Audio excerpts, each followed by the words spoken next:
All right, everyone.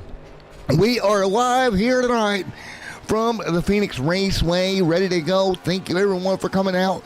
Of course, in the booth with me here at this tricky racetrack, it is going to be the Pterodactyl. He is going to be right here live. Pterodactyl, how you doing, man? Hey, I was doing great until I realized I brought my pail and shovel for no reason because my hangout outside of the old Turn 3 is gone. Well, you see, you should have checked before you brought your pail and shovel. I did, but I didn't want to face facts until I got here. However, last installment on our West Coast swing. We're here in the Valley of the Sun, prime time. Let's get ready to rock and roll, as I'm sure we're going to have another phenomenal race tonight because the racing the past few weeks, Matt, has been oh so good. Yes, sir, it has, and we're getting ready to get at it again here. Admin box qualifying with Kyle Heath up top. Man, what a night it's going to be here. And, dude, this is going to be a fun race, in my opinion. This racetrack always puts on a show. Yeah, it always does. It never disappoints. You know, especially now as, people, drivers, competitors are getting more accustomed to this new configuration. Surface starting to wear in a little bit. It's getting some character to it. Got some different lines you can run, and that's going to really make for some high-intensity side-by-side racing. Yeah, it does, especially out of what is now turn 2, used to be turn 4. That's going to confuse me all night long. High side there is huge if you can make it work. Yeah, the other thing that can play or wreak havoc on the broadcast team, you know, it takes a long time for these cars to hit the Geico restart zone after that pace car or truck makes its exit. So we got to keep in mind so we're not looking for the green flag before these guys are even close to the Geico restart zone. 10-4. And I do want to say personally before we go live, thank you to AMA for allowing me to have naming rights on this one with the JR Memorial 234. I did one of these about 11 years ago for my dad the week after he passed away here at Phoenix. This was the very place that I got my first league race win on that very night. So an emotional night up here in the booth, but thank you to AMA for letting me bring this name back and give a shout out one more time here as we roll it back here, what now, 10, 11 years later. So cool, the place that I got my first league win. As rough as that week was, Pterodactyl, I have to say that league win was quite healing if I'm being honest, buddy. Hey, a league win is always gonna hit home. It's always gonna, sit well with you, especially me. I mean, I don't have a lot of time to put into iRacing. The time I have usually is up here in the booth. So when I get a chance to go out there on the racetrack and compete, I don't expect to be up there contending for wins. But when I do have the opportunity or pull off a miracle, like at the All-Star race last year, I tend to enjoy that for as long as possible. Or when you show up for a Bristol dirt race. Or that's another story. All right, everybody, we're going to get ready to fire them off. We're already gridding up just like that. Took no time at all. Let's take a look at the starting grid for this one here tonight at Phoenix. Row number 1. Oh, Kyle Heath smoking him a cigar on the front row. Alongside Nick Alford there on the outside. Owen Lax along with Chad Winstand locked in. Row number 3, Austin and there, and Kevin Fry right there as well. Row number 4, give it to Chris Akers and Dylan Thomas. Row number 5 tonight, Kendall L. Paul and James Hodgins. Both those interstellar cars will start side by side. Row number 6, Zachary Compton and Aaron Byrne. Row at number 7 tonight, Matt McKean and Mr. Andrew Miller are going to be on his outside in 14th. Row number 8 tonight, Zane Bailey alongside Jordan Parker. That'll be your 8th row. Row number 9, Brian Phillips, Christopher Melton right there as well. Brandon Hinton and George Glover right there alongside. Justin Osterman and Broadcast 2 as in the Pterodactyl, who is not racing. And then Michael Kirk will round out the 24 cars. And obviously with 24 cars tonight, you know what that means. We have everybody here. Nobody got sent to the house tonight, Pterodactyl. That's right. No one has to sit there kicking rocks on the back of their hauler, because if you showed up tonight, you made it to the big show. That's going to allow some of these guys that previously haven't had the opportunity to make the cut, perhaps, get one in the books tonight. Some of these drivers probably getting an opportunity to make their first appearance in the season here on the AMA side of things. So there's always a silver lining. Yes, sir. And sorry about that. You have to ignore your producer there. Is now I dropped my mouse. Last week I fell out of the chair. This week I'm dropping the mouse. I would say what's going to happen next, but I'm almost afraid to say that. I thought I heard a commotion, and I was saying to myself off air, I hope he didn't fall out of the chair already. All right, we're going to extend the pre-race here. 1 lap here. Race control will extend them to go to green. Rain making its appearance in iRacing this week with the update. Luckily here tonight in Phoenix, no worries, no rain, because they're actually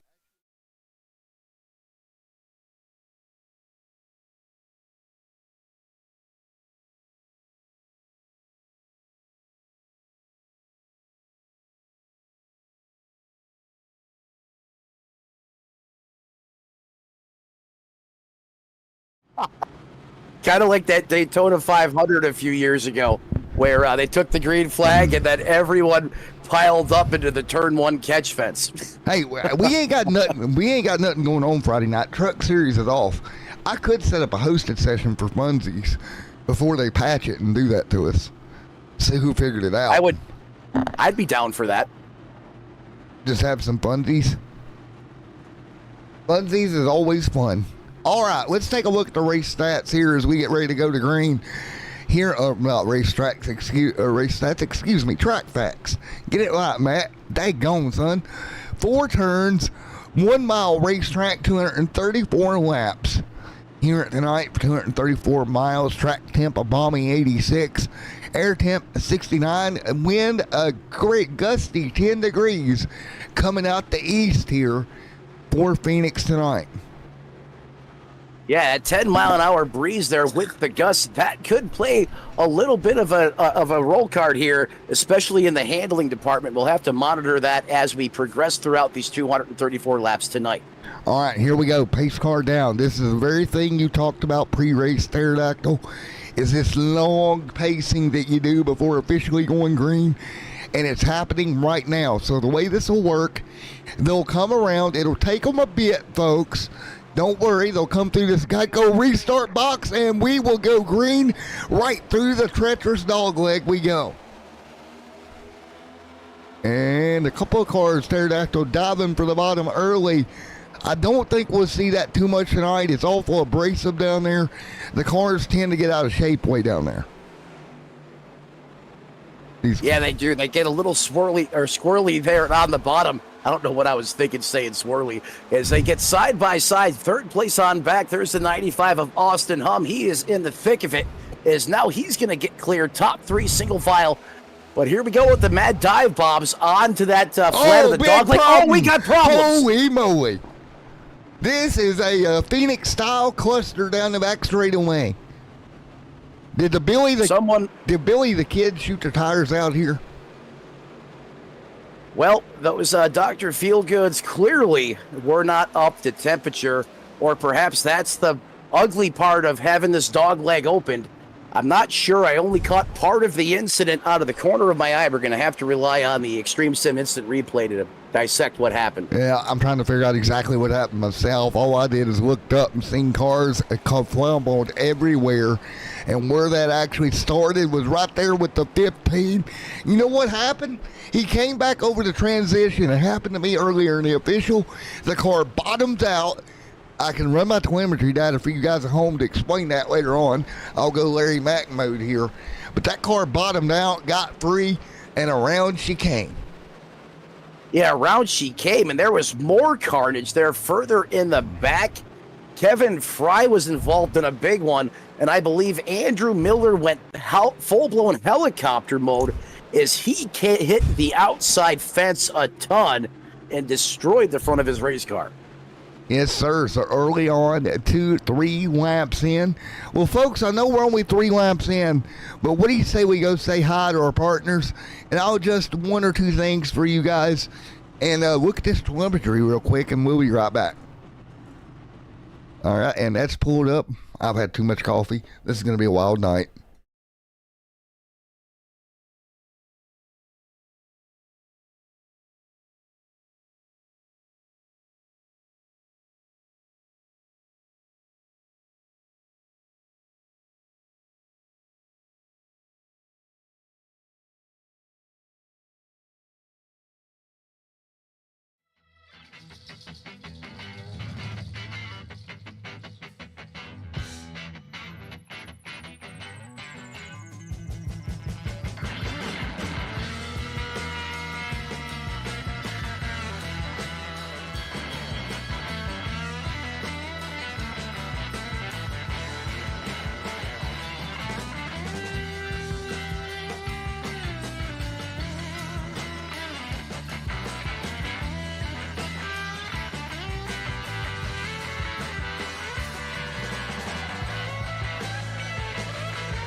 Now, all right, welcome back, everybody. If you all could have heard that off air, you would have been laughing at me. That was great. Kyle Heath continuing to lead. I'm still thinking Extreme Sim TV blooper reel is a good idea. At this point, you should. And give everyone a peek behind the curtains. Because Lord knows they hear a bunch live on the air.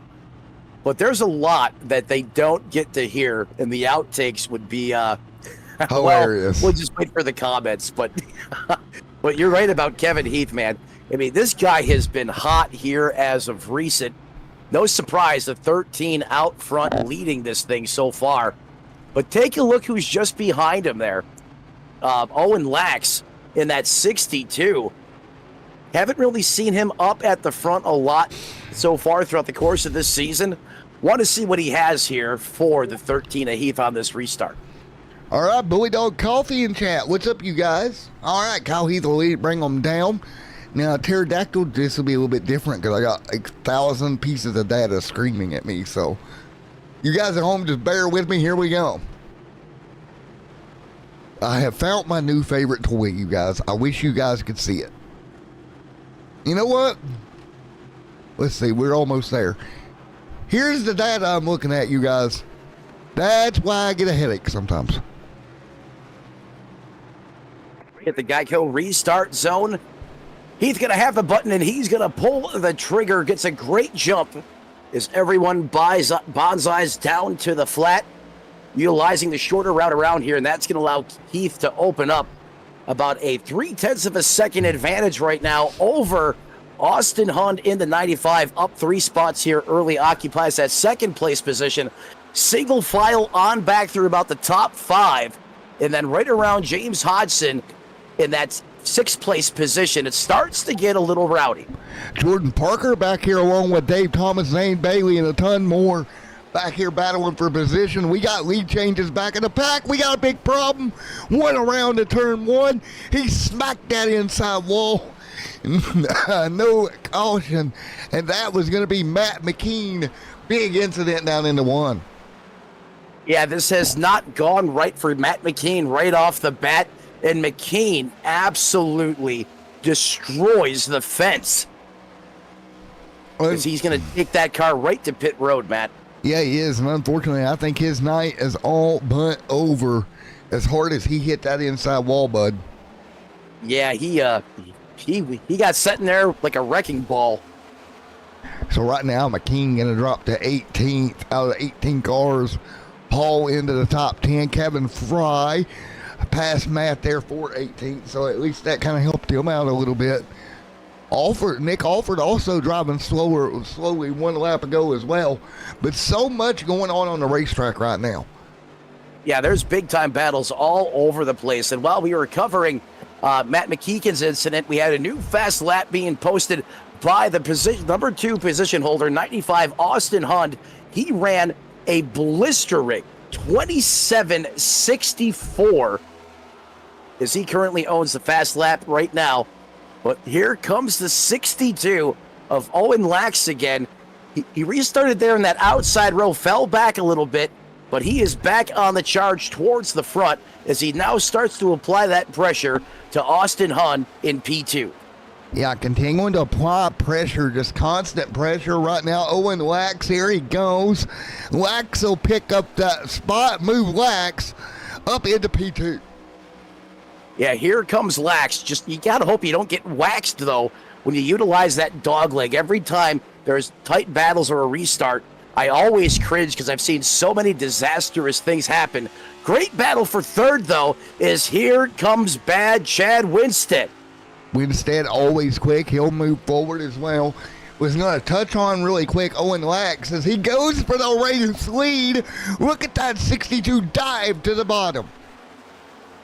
Yeah, I'm telling you, as side by side and rowdy as this looks right now, as he's going to send it in there, he throws on the lag switch. He's disappeared. He's gone. Where is the leader? He appears in front of the 13, now in the lead. Is Owen Lax must have engaged his flux capacitor because now he's the fast man with a 27.51. Yeah, me and him, I know us broadcasters is supposed to be impartial, as certain people say, and that is true. However, earlier today before NIS, me and Owen personally were in a test session together for NIS, and Matt, we probably put down 115 laps here tonight. Hey, practice makes perfect, right? Yes, sir, and I'd like to hope some of the adjustments we made on that car as well as mine helps him out.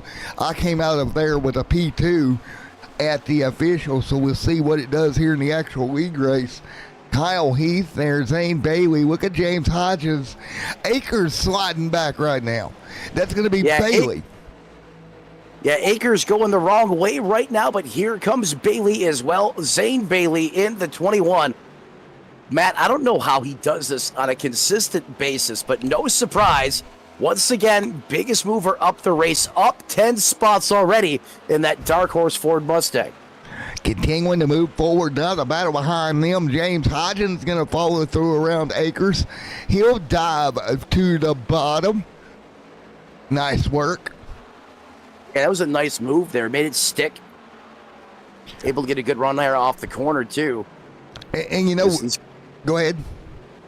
I was just going to say, now we're starting to get a little bit of breathing room as these drivers, starting to imply or understand that we got a long way to go, 234 laps tonight. Oh, Zane Bailey got massively loose there as he almost lost the back of that race car. There's the first Code Brown moment of the evening.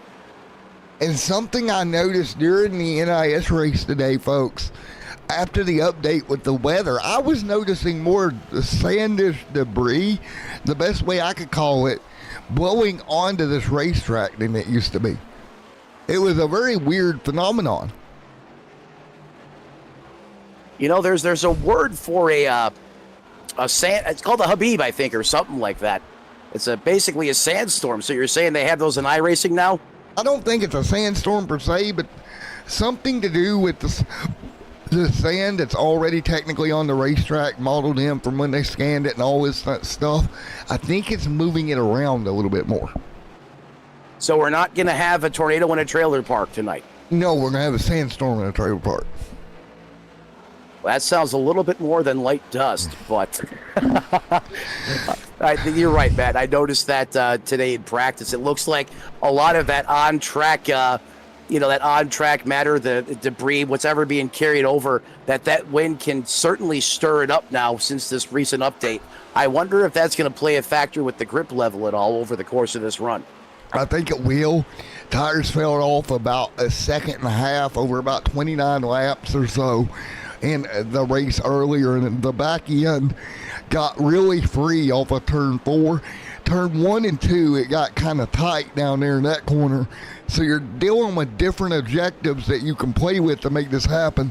One thing that can help that here is you've got master cylinders on these cars, and you can you can make one master cylinder smaller, make the rear one bigger, whichever way you want to go, and that will help the car rotate.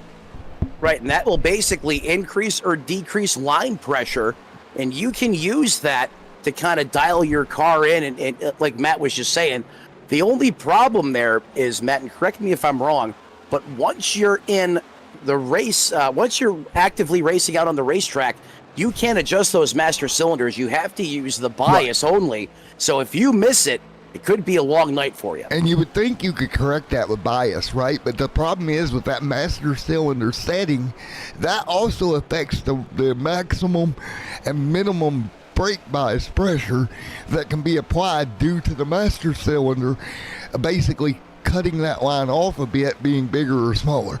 Think of it like a water flow as that brake pressure goes through there. Where did I go to technical school at? What in the world? I was going to say, that was pretty nice. Well done. But you're right. You could absolutely have a nail in the coffin moment there if you get that wrong, because that bias, you may not have enough adjustment to fix the issue out there on the racetrack. So you better have it right before that green flag drops, as Owen Lax continues to wax the entire field here at Phoenix, as he enjoys about a 0.4 of a second lead over the 13 of Kyle Heath and Chad Winstead that currently round out the top three. Matt, the broadcast guy, he's also a somewhat science guy.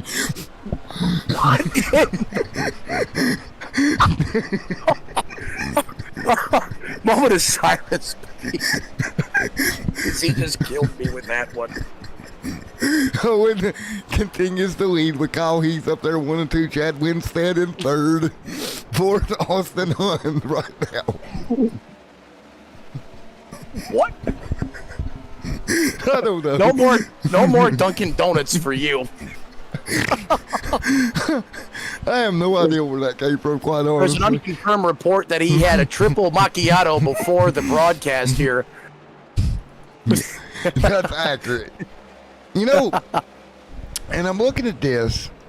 One car in big trouble, Kendall Paul, is so tight on the exit of turn 2.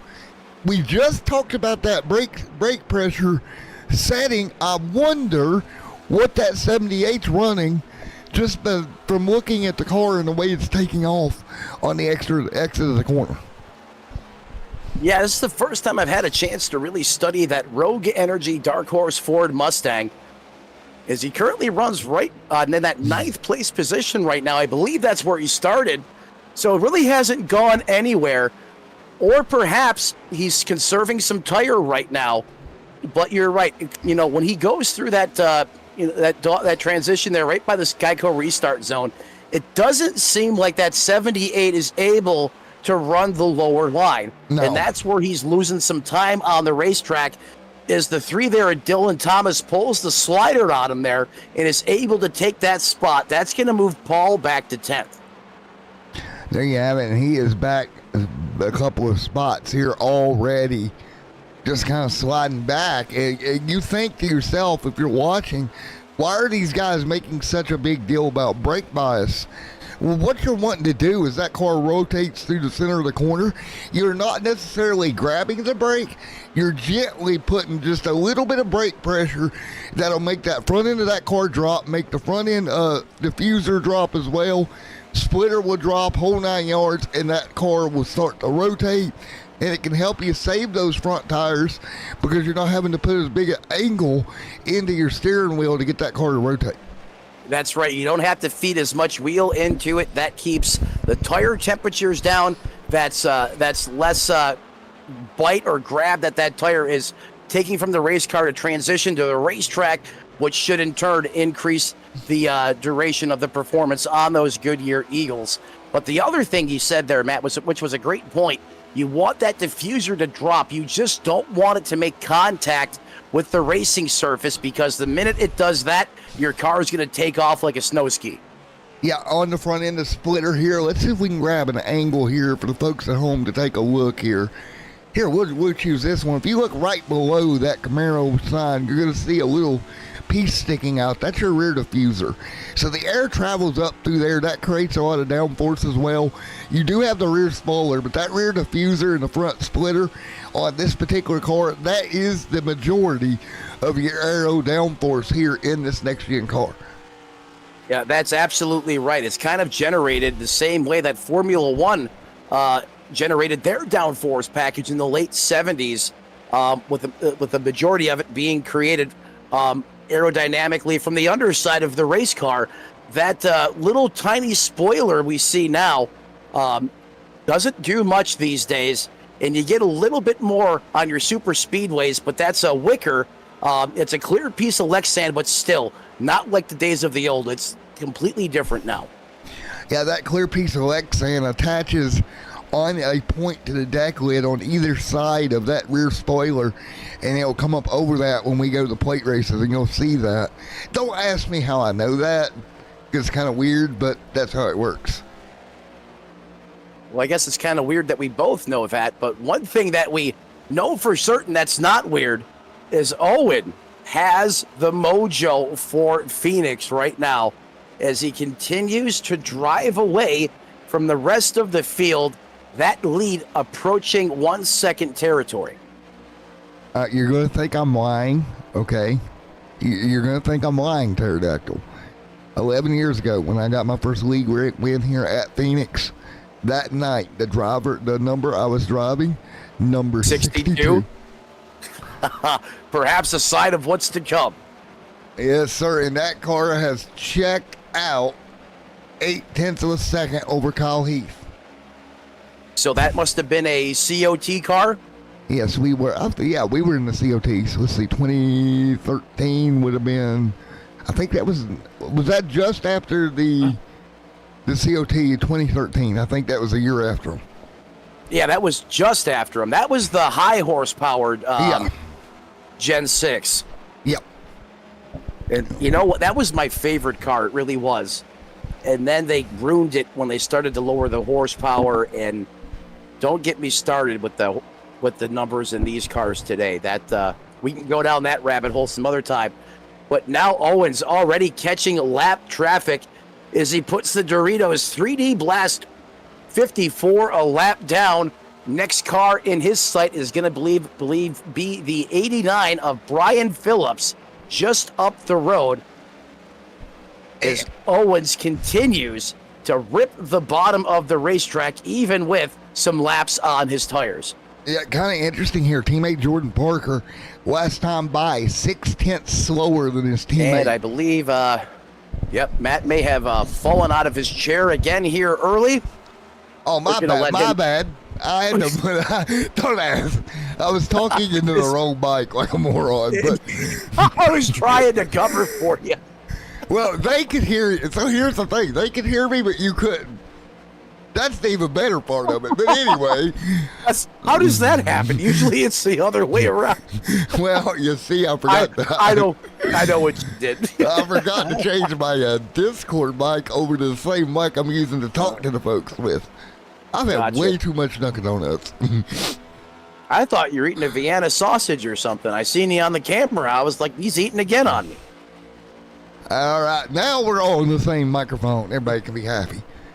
But the point I was getting at there, Jordan Parker, 0.6 of a second slower than his teammate. Kind of odd to see two teammate vehicles that much further apart in speed. It is, but it's the tale of, two sides. Some drivers, how you drive just naturally or what feels right to you. This racetrack, fits. You feel right at home at this racetrack. You come here, you unload, and you jive with it, and you're always fast here. Other drivers, this track gives them a hard time, and it takes a lot of laps, grueling testing to get at least somewhat competitive here. And perhaps that's what's going on in this situation. It just could be that one driver really excels at this style of the track and the other struggles. Perhaps that's the reason. Yes, sir. As we continue to work lap 42 this time by, right now pretty well spread apart. The only real move is Chad Winstead did pick up third or P2, excuse me, away from Kyle Heath, moving, excuse me, folks, Heath back to third. Yeah, Kyle Heath now drops 2 spots from where he started, currently holding on to that podium position. Then you got a little ways back to that 88 of Hodgson. Up 6 spots, having a good run here early, is now working at lap 42. With the current fuel percentage here tonight, Matt, we should be seeing perhaps the first round of pit stops here within the next 20 to 25 laps. Yeah, earlier today we were getting about 80 per run, so that's about where I feel like we'll be. Yeah, not sure if the tires can go that far, but perhaps somebody or a couple drivers in this field right now are saving tires. I think Kendall Paul may be one of those, or perhaps his handling is just completely gone on that car as he continues to slide backwards here early. Now outside of that top 10 position, he currently sits in 12th. So interesting for him, last time by, he ran a 28.5 to the leader's 28.6. Well, there you go. So maybe he was playing possum. Something told me at the start of this, if you remember, when I said what I said, I was pretty certain he was saving some tire here. I think that's one of his calling cards. You know, the beauty of, joining a new series as a broadcaster, especially when you're not familiar with a lot of the competitors, you get to come up here and you get to learn and, how each individual drives and how they like to attack the racetrack. And Kendall Paul really seems to just like the tire strategy game. He really excels, in longer runs, in my opinion. And I'm not sure. I believe that may be stage right there, 45. Caution is out. Well, if that's the case, then I look horribly stupid. I didn't think the stage was that short. I wouldn't think so either. I see what I did. Did you throw the caution flag? No, I forgot to minus the real life stage length by 75%. I'm a moron. I'm a goofy goober, y'all. It happens. There's a lot going on. Broadcasting, producing, working the cameras, all that stuff, and we're only human. Mistakes are going to happen. And unfortunately, I can't talk to race control either because TeamSpeak's down. Yay! Well, this is when we're going to have to just go with it real time and make it. Just for, I can't even think now. I'm so discombobulated as pit road becomes pit road has become the hottest place in the joint. Everyone virtually on the lead lap coming down. Look for 4 tires and 2 cans of Sunoco Racing fuel. Hang on, I'm working on information for us, buddy, but he's on pit road. Fuel and tires at this point. Man, it's already been so much fun tonight. I never know what I'm going to walk into in the broadcast booth when you're the man in charge, Matt, and I absolutely love it. The broadcasts are so dynamic and electric here during the on the AMA League nights. So, as Nick, go ahead. That was the stage. There we go. So let's see if we can grab Owen. What do you say? Sure, let's grab him up. Let's see what the leader or the winner of stage 1 has to say here about that track condition and that run there. Hey, Owen, Matt up here in the booth got a copy. Yes, sir. All right. I believe, I might be wrong, but I believe with the information I got, that was the end of stage 1, correct? Yeah, lap 45. Yes, sir. So you're going to be the stage winner here tonight. Oh. I believe you cut out, Matt. You got me? Yes. You're back, Matt. All right. Well, it looks like you're going to be the stage winner here tonight, man. Congratulations. Thank you.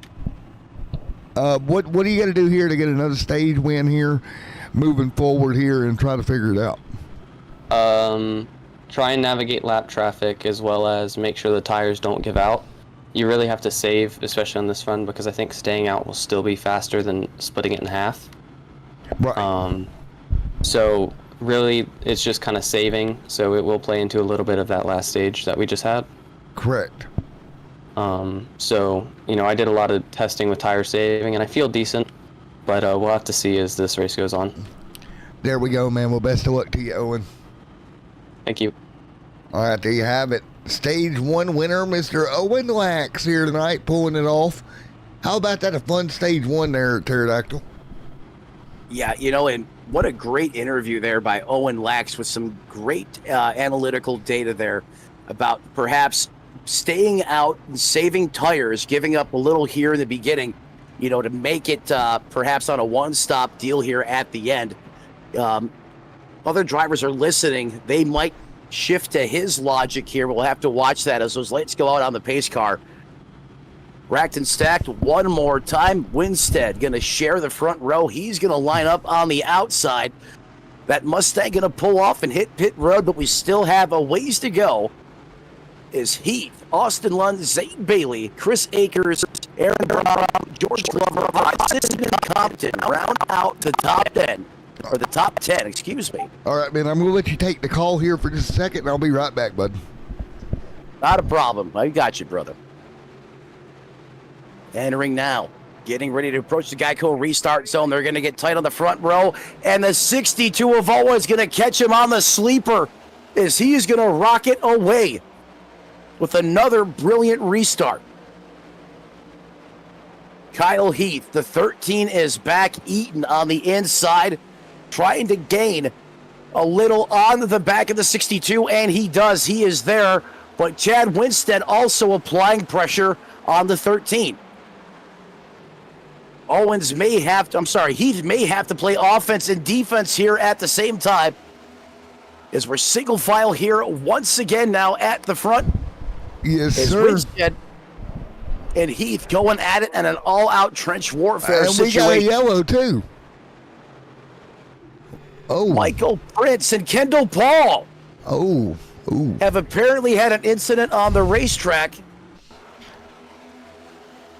Well, let's take a look here and see what happened. Oh, Paul just got the wall coming out of Oh, the gee. dog leg. Holy. That was violent. What in the world?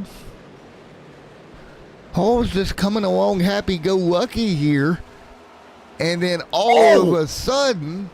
He got twitch nasty. He got loose, overcorrected, and that car bit and shot into the wall like a cannon.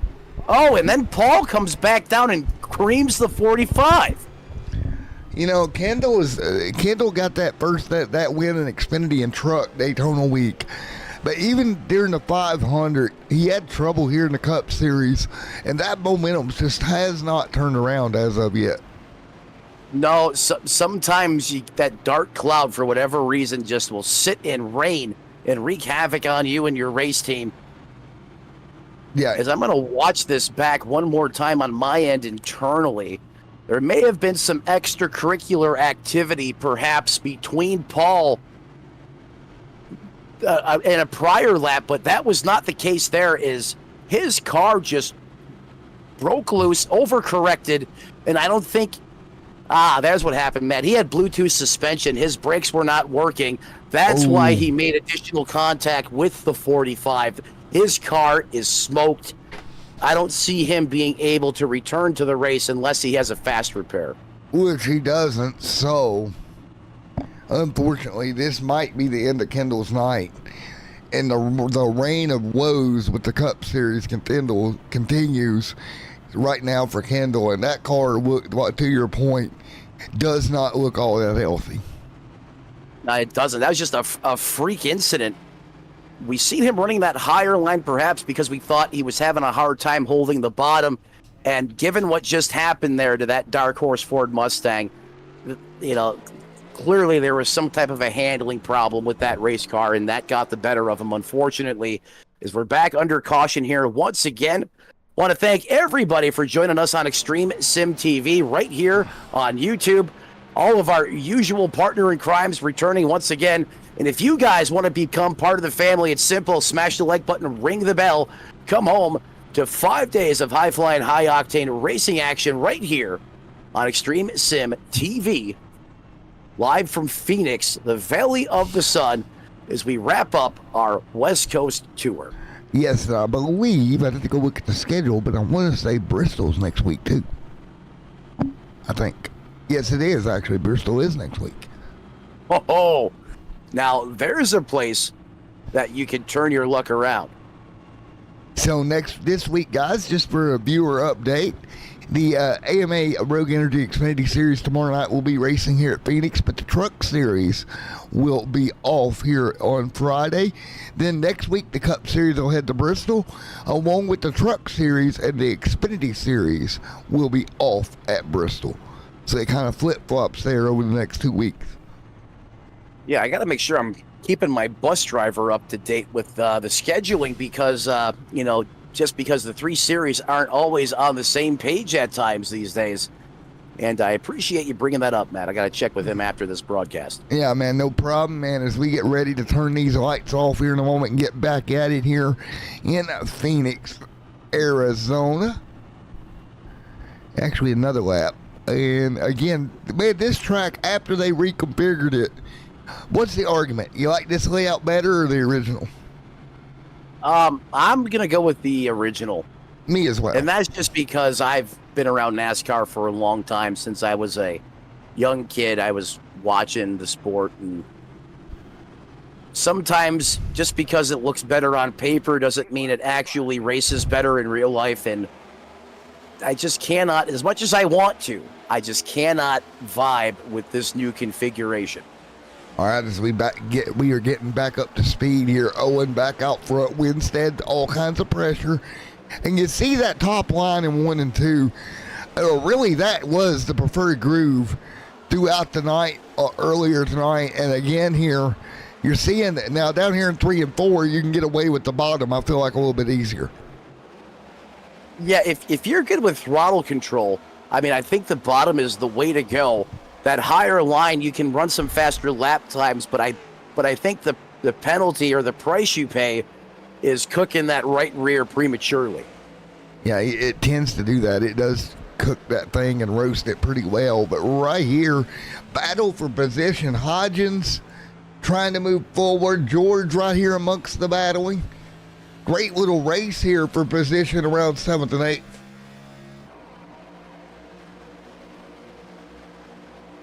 Man, we got racing all over the racetrack right now. Melton involved in a battle. Here comes the 3 of Thomas, trying to move his way forward. Oh, Zane Bailey uncorks one into the fence. There goes the front of his race car. And and more wrecking down the straight. Oh, wow. Oh, my goodness. So, Heavens to Betsy. oh, man. Wow. What is making these cars just become possessed at times early here? Oh, the 65 with nowhere to go. What is going on? Jordan Parker's misfortunes in the Cup Series continue here. He had nowhere to go. Right into the door. Oh. Zane Bailey. Oh. I'll let you keep going with the live coverage here, Matt. And when you get a chance after your replay sequence, I want to talk about what happened to the 21 here. Yeah, 10-4, man. I'm looking at the same thing. It's so awkward, man. Yeah, it's very similar to what happened to Paul. Granted, Zane was working a little further down the racetrack, but I mean, if you cue us up on the instant replay, and again, I can't see your replays, unfortunately, live anyhow, but I mean, all is well. He rotates through the corner, and then as he goes to exit, the car just steps out, and it seems like a very slight input correction makes this thing, I mean, just unleash hell. It hooks so hard, and it hits the fence so hard, the back of the car comes, 12 inches up in the air. Yeah, it just so minute. And he corrects, and it just, yeah. And that's kind of what happened to Kendall Paul. Everything was fine. The back end steps out, a normal slight input correction, and the car just decides it wants to be possessed. And then yet again, here we go with a similar incident. Another Ford Mustang, Dark Horse, and unfortunately, Bluetooth suspension for the Blue 21. Man, I tell you what, I got my telemetry logger logging this race tonight. It'll be interesting to go back and look at that. Because I'm interested in what's going on under that race car. Yeah, there's something odd going on tonight. I think either with the setup or the track conditions, which there's really not a big change there. So it just, you don't think this thing's setting down on the diffuser, do you? Just think about it. That would be a big. Let me see if I can.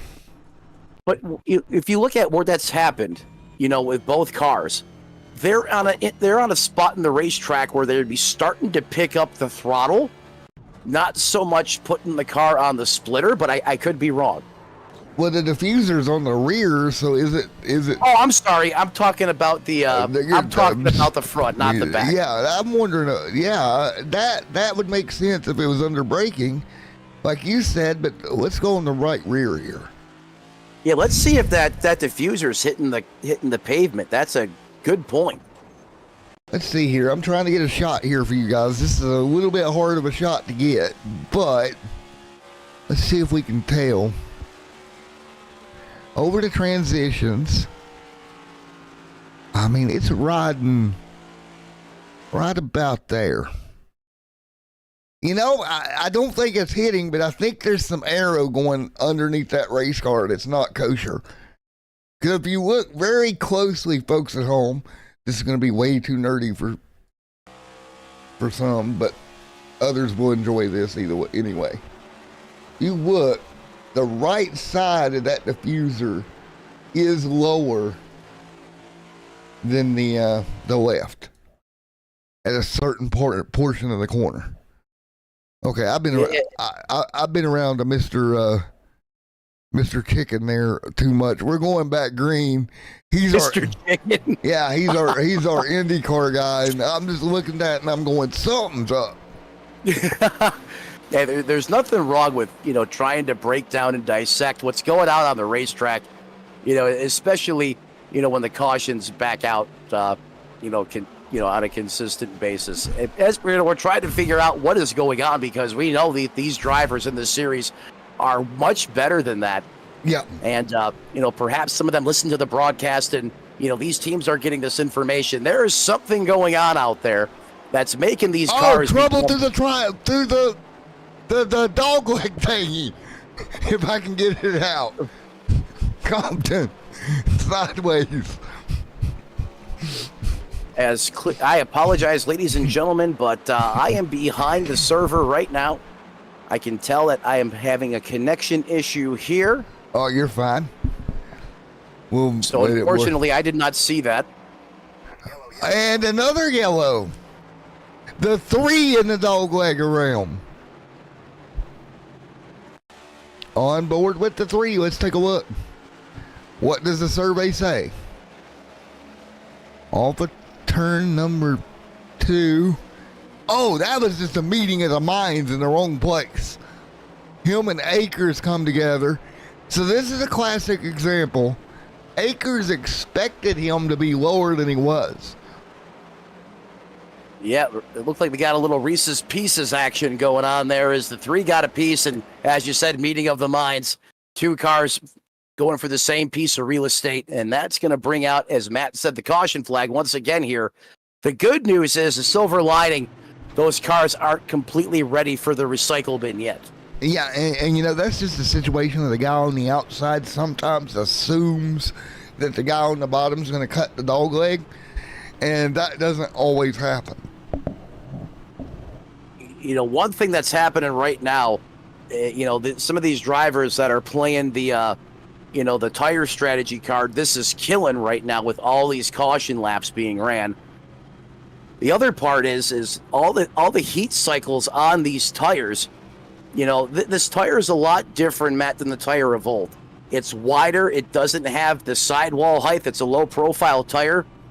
And sometimes they start behaving, erratically with grip when you heat cycle them a lot here back to back to back. Yeah, and there you go. It becomes a very interesting time, that's for sure.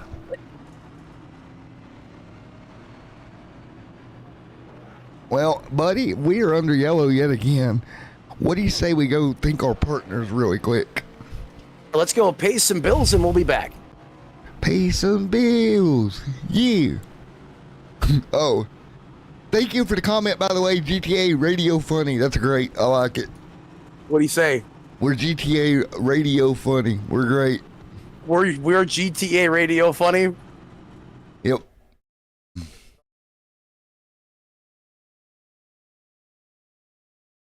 Oh,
myself ding dong. There we go. Welcome back here. As we're 70 at 234 here in the Extreme Sim TV broadcast booth. I want to say hello to all of our citizens of San Andreas in chat. Did you get the reference? Did you get the joke? Nope. Nope. Yeah, maybe. Did you get it? Nope. All right, we're ready to go.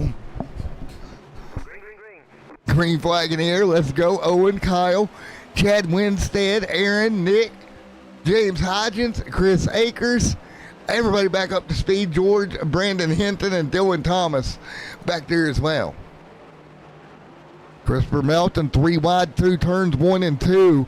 Trying to get that car to hook up. Owen still out front. Kyle Heath with the battle for second with Chad Winstead right there in the mix as well. So Chad has that car right over the back bumper as well.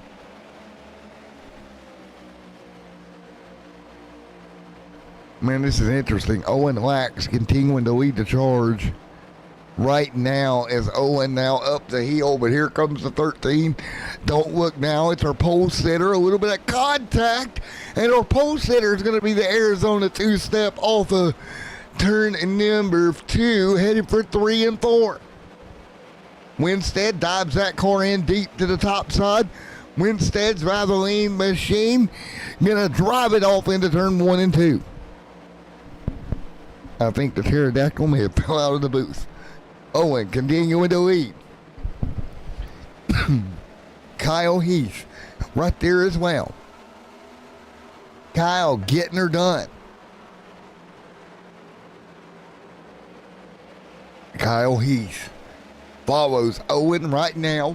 1 and 2 here, 74 laps in this 234 lap affair in Phoenix. Here comes Kyle. He'll dive that car hard to the bottom. He'll try to pick up the pace here, try to get back on the throttle, can't do it. And that will allow the 62 Lax to pull back away down the back straightaway here. You see Winstead's front bumper all over you. That is the Dark Horse Ford Mustang all over Owen Wax right now. 1 and 2 right now, everybody. Pick a few 1,000 here tonight because everybody getting her done here this evening. It'll be 75 on the board of 234. Hodgins there also.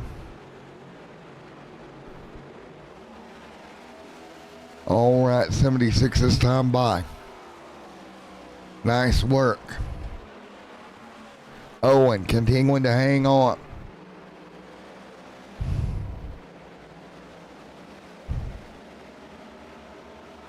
Owen lacks Kyle right there. Winstead. Aaron in the mix. Here comes Akers. James Hodgins there in the mix also. Nick Alford and Mr. Austin there in back to 8th. Thomas trying to battle through. Thomas up top. He'll try to roll that high side right to the middle lane. Out of turn number 3 or 2. Down headed for 3 and 4 here. George Glover continuing to lead or continuing to run 10th behind these guys. All right, Owen Lax continuing to lead the way. Laxey out front. And caution is out. Dylan Thomas around in the 3. Dylan around. Let's take a look. Dylan up top, going through, and again that car takes off. For the 3rd time here tonight, we've seen a car take off. And caution is out.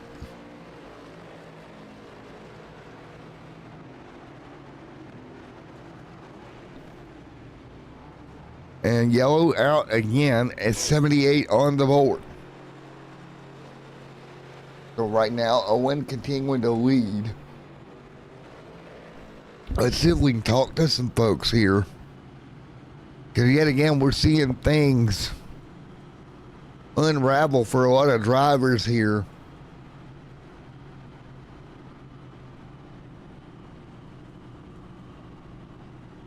Let's talk to Derek.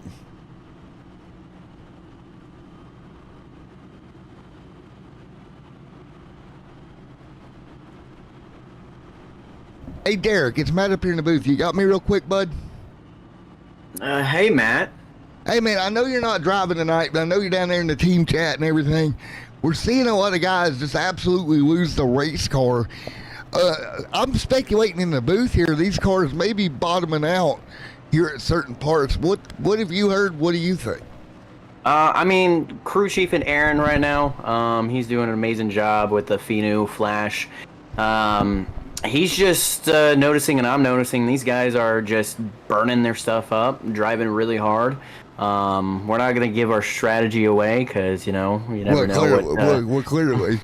Yeah, exactly. So we're just going to continue logging laps. He's keeping the wheel underneath them.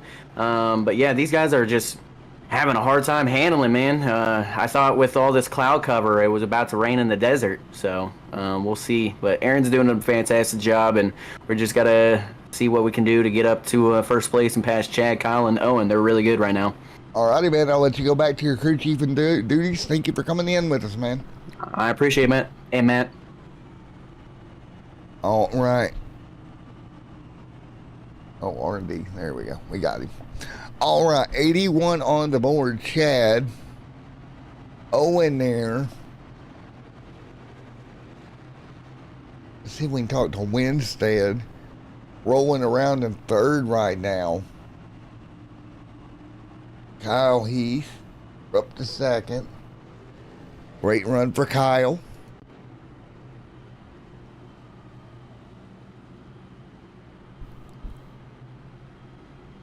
Hey, Kyle, Matt up here at the booth. You got a copy? Yeah, I got you. Alrighty, right now P2 in that 13. You haven't figured out a way to quite get through and by Owen. Well, what are you learning about that race car so far? It's hard for me to get a attack on it because it's either tight or loose. I really can't keep it up under me the way I want it to.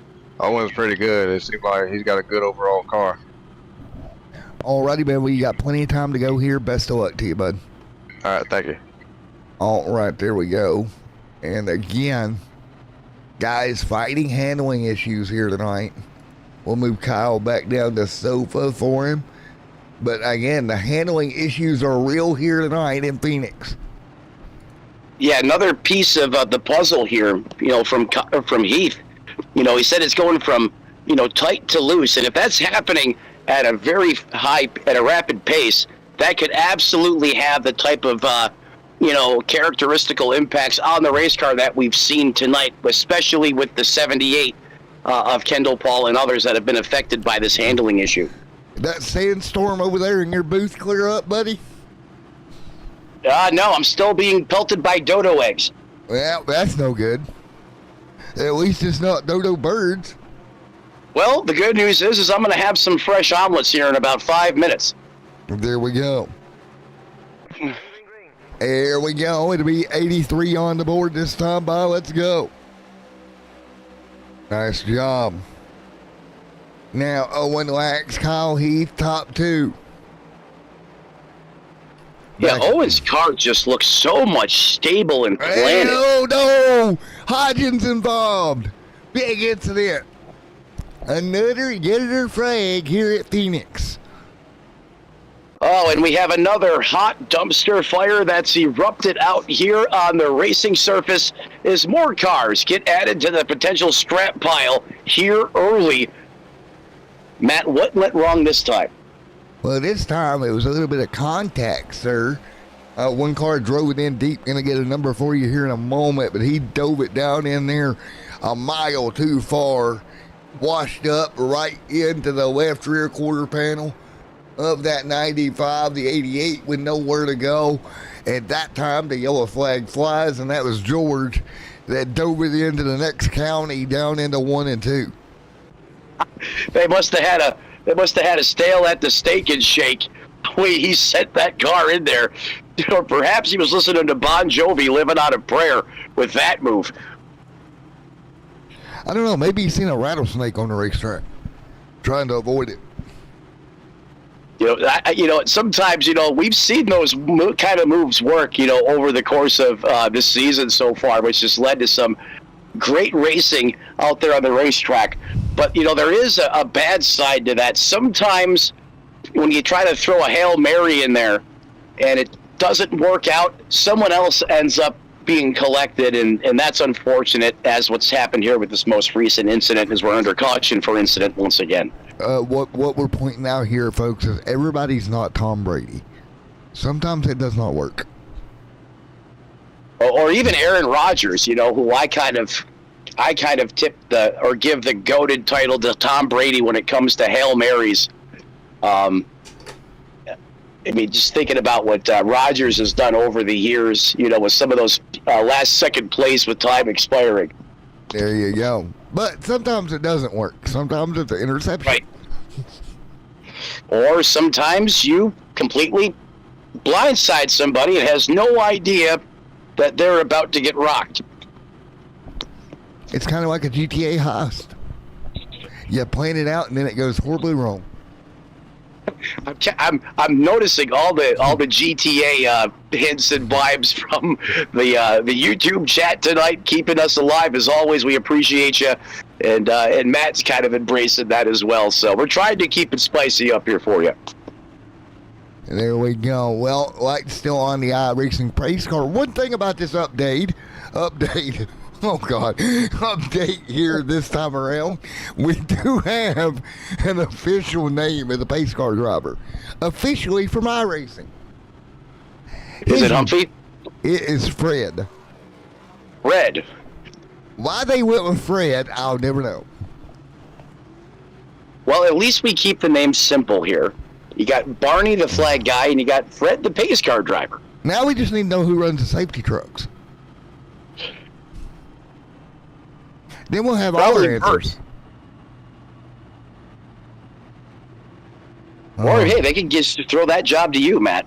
I know you don't want to give that job to me. You expect me to take kitty litter on a racetrack to clean up oil? I'm doing good to put it in a litter box without spilling it everywhere, okay? Well, we're not going to get you a jet dryer for the holidays, then. Don't need one. I will break things. Just as long as Juan Montoya isn't anywhere around you. Hey, man, if it snows, I can just take my jet dryer and jet dry that snow out of the way, right? That's how it works, physics. Let me tell you, and I know this from experience, I don't want to get into how or why, but a jet dryer, yes, will melt the snow. The problem is if the ambient air temperature is not above 32, it will then turn to a sheet of ice. So you've actually taken the problem and magnified it. Here we go. As we go back green, that sounds about something like I would do. Owen leads. Kyle there as well. Here's Melton trying to peek his nose, and everybody's starting to be more aggressive through the dog leg now. Yeah, confidence building through that dog leg, which can certainly spark up another storm here in the Fury. You have to keep our eye on that. But all these restarts, Matt, some of these drivers are probably going to have to try and get more aggressive on the wheel to gain some positions on the racetrack, and that's exactly what we're seeing right now. Yeah, you really got to gain time on these restarts. Get them when the iron's hot, if you will, here through the restarts. Nick Alford back here side by side. That's going to be Compton to his outside. Parker, from running almost dead last, almost a lap down earlier, has recovered to a top 10 run for Jordan. And we got another car front straightaway, just lost it like before.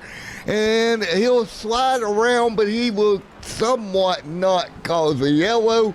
Not knowing how that's possible. That was Michael Kirk. Completely sideways down the front back straightaway. Yeah, Michael Kirk wills not to be like the others, with that car just got out of control on him there, and I don't know how he saved that car. He pulled one heck of a Houdini there. At least we'll stay green with that Houdini. Now Owen continuing to run away from Winstead. Winstead, like, not so fast. I'm right here with you here, homie. Into turn number 1 and 2. This new reconfiguration gets me lost, okay? 1 and 2 down the back straightaway. Yep, they're just out there on the racetrack making laps. I don't call out the turns anymore either, because that still messes with me as well. Yes, sir. I think Owen right now is riding through the desert on a horse with no name right now and trying to get away. Hey, you know what? It's working for him. That car is hooked up here in the Valley of the Sun. And, from my experience, I'm pretty sure this is a fixed setup, not an open setup. So, I mean, this guy here just really seems to gel. And, this fixed setup right now, he doesn't seem to be fazed by any type of issue in the slightest. I mean, he is in another zip code.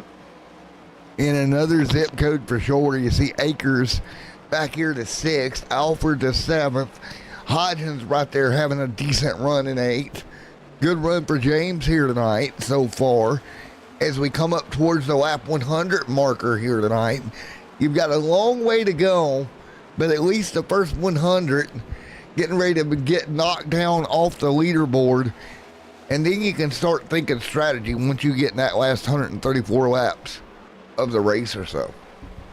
Yeah, and we heard there pre-race that strategy could be a really big deciding factor here at who finds victory lane. And ladies and gentlemen, I apologize. I can see and feel my connection might give out. And he gone as Winstead goes to the bottom. Winstead underneath for the race lead. Dives it down to the inside line and makes it happen. Man, oh man, oh man. Winstead gonna get around Kyle Heath. Owen Lax, Kyle Heath gonna follow through as well. So in a matter of a lap, move Lax from 1st to 3rd here at Phoenix.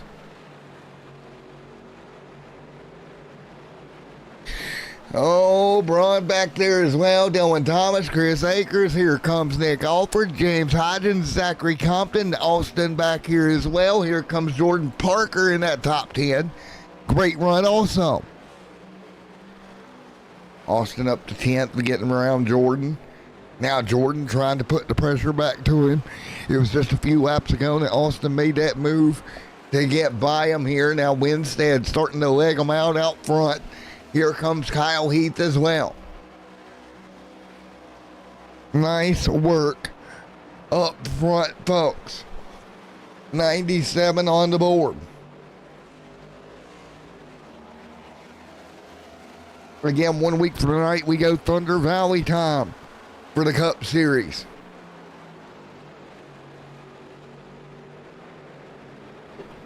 So again, 98 this time by as the field works their way through right to the bottom. And what do you say we do a little bit of crank it up here tonight for you guys at home? What do you say, you guys? You want to do a little crank it up? I think it's about time for some crank her up. We'll crank her up here in just a moment. Let's do it.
All right, 101 laps on the board here this time by. Field will continue to work its way around here tonight. Again, great racing here this evening from the Phoenix Raceway. Chad Winstead out front, continuing to lead right now, putting the 102nd lap on the board of this event tonight. Take a look at Chad Winstead's evening. Started fourth, he dropped down to fifth. Now back out front once again for Chad and continuing to do a great job in that machine tonight. Let's take a look at our race stats past 100 laps here tonight. 7 times that yellow flag has flown here tonight. Man, oh man, oh man.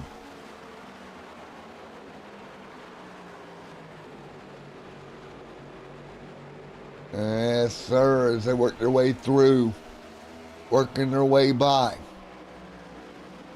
Everybody holding on, 104 on the board. Kyle right there as well, holding the second. Kyle Heath, Chad Winstead there in the mix also. There is Winstead, Kyle. There is Heath right now in second. Chris Akers there in the 29. Akers hanging on. 105 on the board.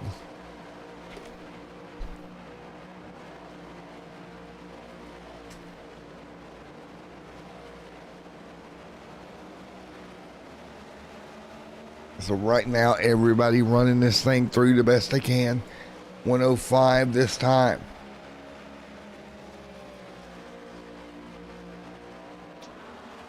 All right, down the back straightaway through the thingy, through the dog leg thingy. Pterodactyl over here getting drenched by weather at the moment. You hanging in there, Pterodactyl? Yep, he's getting drenched by weather, and he gone. Winstead still out front.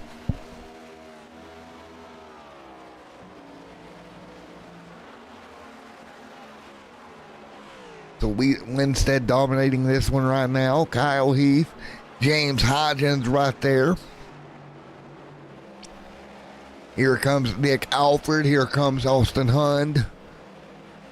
Christopher Melton. Jordan slides back to 13th.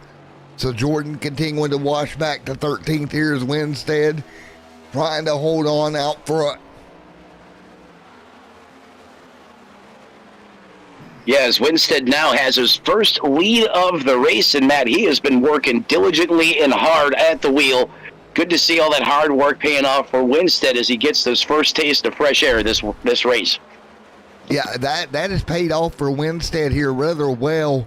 You see Kyle Heath back there continuing to hold tight as well here. But again, to your point, Winstead finally got around him. Now starting to leg it out a little bit. Yes, Winstead starts to stretch it out as we're seeing some great pace out of Winstead's car here too tonight, which we often see, from Chad here, in the early going of the season. I am riding the storm out here as good as I can for you guys right now. On limited bandwidth, I don't have enough to view the race session, but I can try to maintain this connection. So I'm pretty much firing from the seat of my pants, using my lead broadcaster as my eyes. Eyes and ears, we got this, buddy. Winstead. That's right. Winstead continues to lead by 0.4 of a second. Lax 2 seconds off of him. Then about 4 seconds back to Dylan in fifth, who's right now in an intense battle right now with James Hodgins, who's all over that rear diffuser of that three machine. Akers trying to take advantage, about 0.3 behind that. There goes Hodges all the way to the bottom, tried to cut the dog leg, and that bad boy said nope, stepped right out, slid it into 1 and 2, straightened that car back out. Great save for Hodgins. Hodgins almost gets bit by that black cloud that unleashes crazy voodoo on the back of these race cars on the diffuser area, as Matt's pointed out earlier. And what a save by Hodgins. And Matt, as you were saying, he made that aggressive move down to the flatlands. I started to cringe, and as I listened to the call, I said, oh no, not again. But what a save. I believe we stay under green flag conditions. Yeah, we'll stay under the green flag conditions. Man, he almost went from the flatlands to the badlands right real quick as that car stepped out. Melton right there as well, moving into 10th here as my phone goes flying across the sim room. Oh, well, okay. We'll keep rolling. Melton, Austin right there as well. Did you find a poltergeist in your sim room? I don't know what is going on tonight. Why are phones flying around in the sim room? Chris Akers, Dylan Thomas right there side by side, 2 by 2. So Noah's Ark situation 2 by 2 as it still tends to get a little strung out here at the front of the field. But Matt, as you said, throughout the course of this race, there's always a heated battle brewing out there on the racetrack. But now these drivers have to keep in mind that phantom that is ill handling could sneak up and bite them at any point in time. So that has to be on their mind as well. Yes, sir, and it can bite you in a hurry as they continue to work through here. Already knocking down 115 laps here tonight, buddy. Yep, even with the cautions, I mean, these guys doing a great job of knocking these laps down. And, sooner or later, we're going to start to see that aggression pick up as we continue to get towards our scheduled distance here tonight. What do you think as far as pit strategy? Do you think all these cautions have, perhaps changed the strategy of some of these teams? Or is it still early enough in the race where they can stay with their original game plan? I think you stick to your original plan here for now, at least for the next little bit. And then as the end of the race draws near, then you begin to change that game plan. Akers, Hodgins, everybody right there as well. But I think to your point, the game plan stays the same for now. I agree with you there, Matt. That's what I would do from the sound of it. But I think if, we start to see, some more instances or nuances later in this run or later in the race, you could see some guys try to pull a two-tire strategy, a couple other things to get them to track position to put them into victory lane.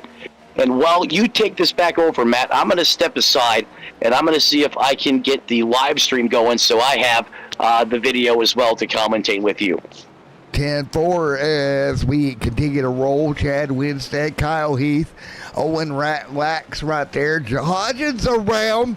He finally went to the Badlands, boys. Let's take a look. Yellow is out.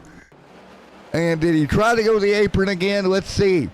To the Flatlands, to the Badlands once again. And this time for Hodgins, not as lucky. There was a car right there in the way. Come up the racetrack. Contact, and around he goes into the inside wall. So yellow back out at lap 119 to 234 here tonight at Phoenix. Back under the admin box, yellow flag. Thank you to admin box for coming on board as always here for AMA and the Cup Series and beyond here this year. Admin box, again, your place to get race control at your fingertips. Admin box, that's admin box, BOXX.com. And we will ride around, come to pit road. Everybody will come down for the most part. It'll be 4 fresh tires for those screaming Goodyear Eagles. And folks, while we have this opportunity, let's go and give a thanks to our admin box partners. And we'll be right back here for more live coverage of the AMA Cup Series on a Wednesday night, everyone. Nice outro. Alrighty.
Would you like to hang out there?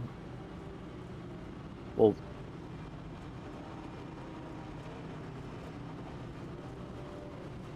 We are back here once again, and we are ready to go here in Phoenix one more time here tonight. yeah, one more time here tonight from the Valley of the Sun. It's been a action-packed 121 laps here tonight, as we've had a little bit of everything break out on the racetrack, including some other factors in the handling department that, were unforeseen. We're going to see if this continues to have a factor in this race, as Owen Lax and Kyle Heath seemed to be the two bad men in town here as far as the speed department goes.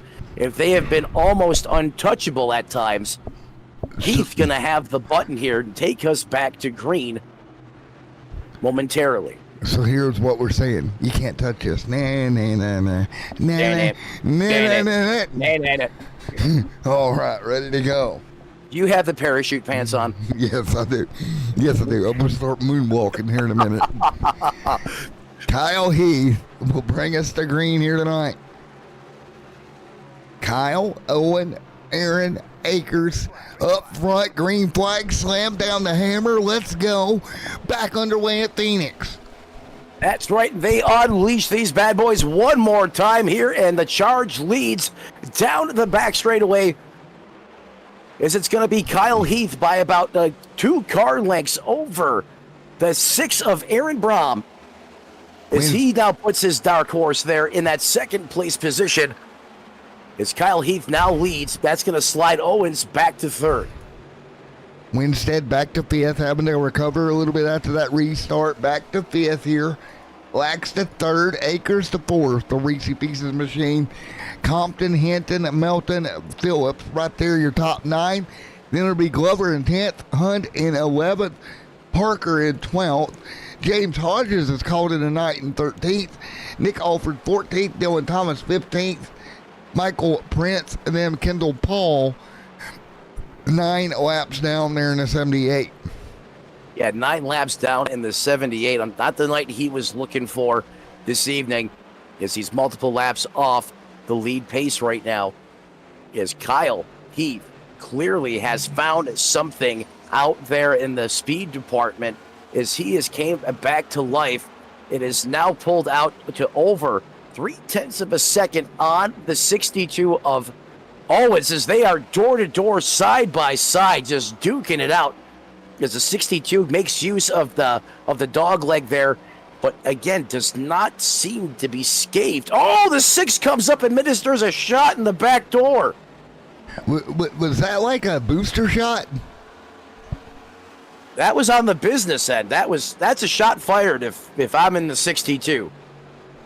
Yeah, there you go. I mean, it happens though. He was able to get away with it that time, but that could have been much worse.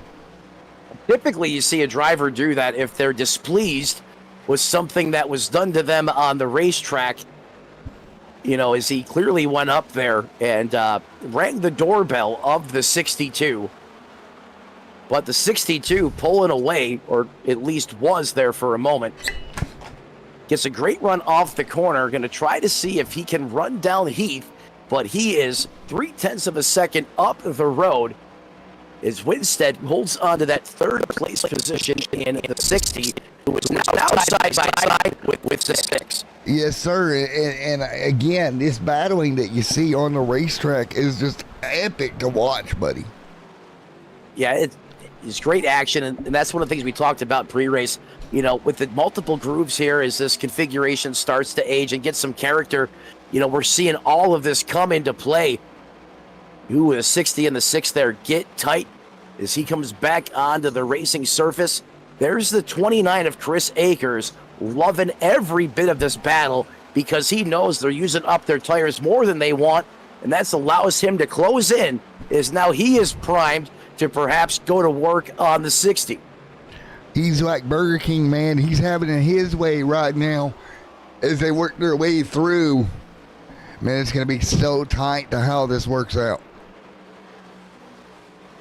Yep, and now here comes another newcomer towards the front. Here is Compton, just outside the top 5 as he's hungry. He is going after Akers in the Reese ZL1 Camaro.